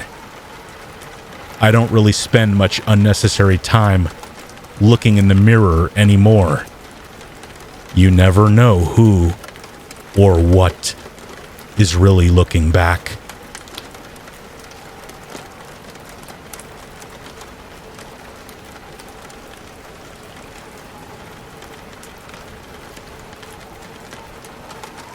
The crisp autumn air filled my lungs as I stepped out of my car, the scent of pine needles mingling with the promise of relaxation. The Moonlight Pines Resort, nestled in the heart of the dense forest, beckoned with its promises of escape and tranquility. It seemed like the perfect getaway from the stresses of everyday life, an oasis of serenity in the midst of nature's embrace. The resort's grand entrance greeted me with towering pine trees lining the driveway, their branches reaching out like ancient fingers, ready to weave tales of the forest's secrets. The main lodge stood ahead, its architecture blending seamlessly with the natural surroundings. As I approached, the heavy wooden doors swung open, revealing a warm, inviting interior. A friendly receptionist named Emily handed me a brass key with a small pine cone-shaped keychain. Room 237, sir. You'll find it on the second floor, overlooking the forest. Enjoy your stay at Moonlight Pines. With a smile, I thanked her and headed towards the elevator. As the doors closed, I couldn't shake the feeling that I was being watched, but I dismissed it as a byproduct of my overactive imagination. The hallway on the second floor was dimly lit, casting eerie shadows along the walls. Room 237's door creaked open as I inserted the key, revealing a cozy and well-appointed suite. The large window offered a breathtaking view of the pine forest below, the moonlight casting an ethereal glow on the swaying branches. The first night at Moonlight Pines was peaceful. I fell asleep to the soothing whispers of the wind rustling through the trees. However, as the days went by, a subtle unease began to settle over me. The atmosphere shifted from tranquil to tense, as if the forest itself held secrets it wished to share. One evening, as I strolled through the resort's expansive grounds, the pines seemed to whisper in a language only they understood. The wind carried words that sent shivers down my spine, though I could not decipher their meaning. I tried to dismiss it as a trick of my imagination, but the feeling of being watched intensified. That night, as I lay in bed, the room took on an oppressive aura. Shadows danced along the walls, and the wind outside howled like a mournful spirit. Just as I was about to dismiss it all as paranoia, A faint tapping echoed through the room. It was rhythmic, deliberate, and seemed to come from the window. Reluctantly, I approached the window and pulled back the heavy curtains. The moonlit forest greeted me, but something was off. Among the pines, dark figures moved silently, their shapes undulating like shadows. Panic set in, and I stumbled back, my heart racing. The next day, I decided to explore the resort in search of answers. Moonlight Pines, once a haven of peace, now felt like a labyrinth of secrets. The staff seemed oblivious to the unsettling undercurrents, their smiles masking an unease that lingered just below the surface. In my quest for understanding, I stumbled upon an old photograph in the resort's library, dated decades ago. It depicted a group of people clad in outdated clothing, their eyes hauntingly familiar. Among them was a figure that sent a chill down my spine. A man who bore an uncanny resemblance to me. The library's ancient books held tales of an ancient curse, whispered to be tied to the very soil on which Moonlight Pines stood. Legend spoke of a vengeful spirit, wronged in life and seeking retribution from those who dared intrude upon its domain. Determined to uncover the truth, I delved into the resort's history. It turned out that Moonlight Pines had been built on the remnants of an old village, long forgotten by time. The village had fallen victim to a mysterious affliction, and its inhabitants had vanished without a trace. With a sinking feeling, I realized that the figure in the photograph bore the same name as mine. A distant ancestor, perhaps. The curse seemed to have latched onto my connection to the village, weaving a web of darkness around me. As the days passed, the whispers in the pines grew louder, their voices reaching a fevered pitch, and the tapping on the window became incessant. Sleep became a distant memory, replaced by haunting dreams that blurred the lines between reality and nightmares. My desperation drove me to seek the help of a local historian, Mrs. Thompson, who knew the secrets of Moonlight Pines.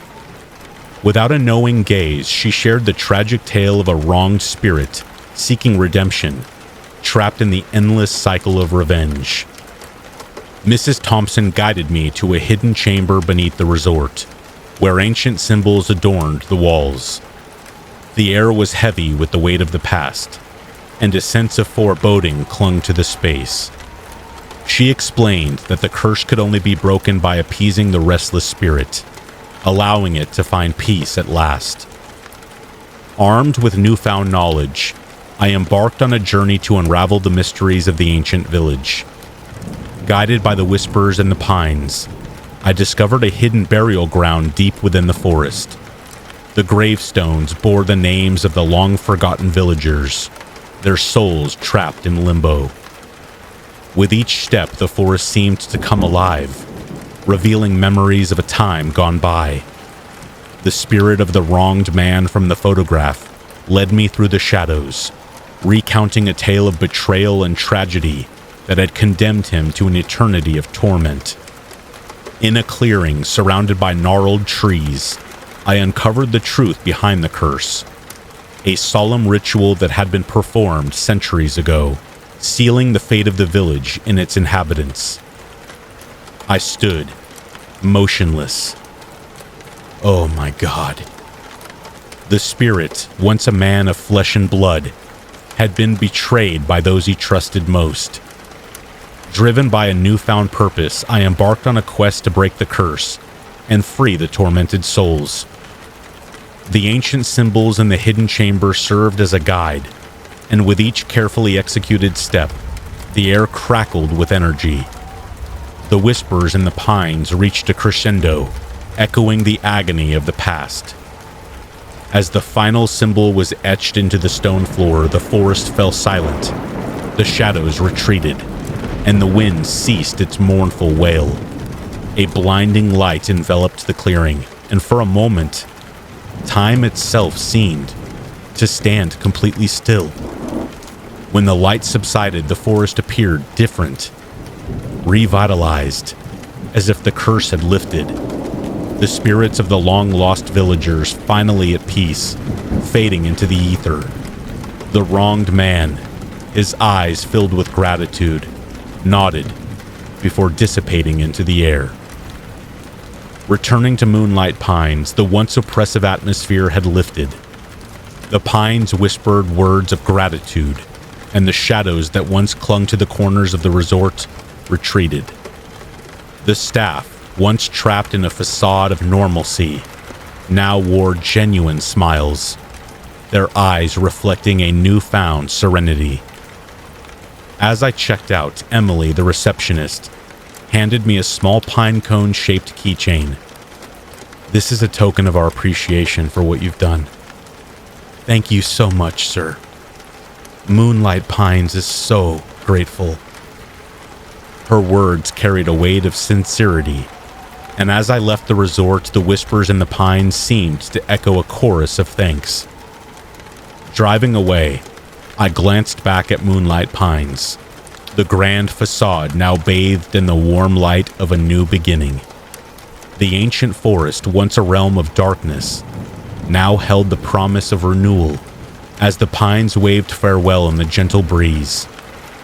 I couldn't help but feel a sense of accomplishment, knowing that the curse that haunted Moonlight Pines had finally been laid to rest.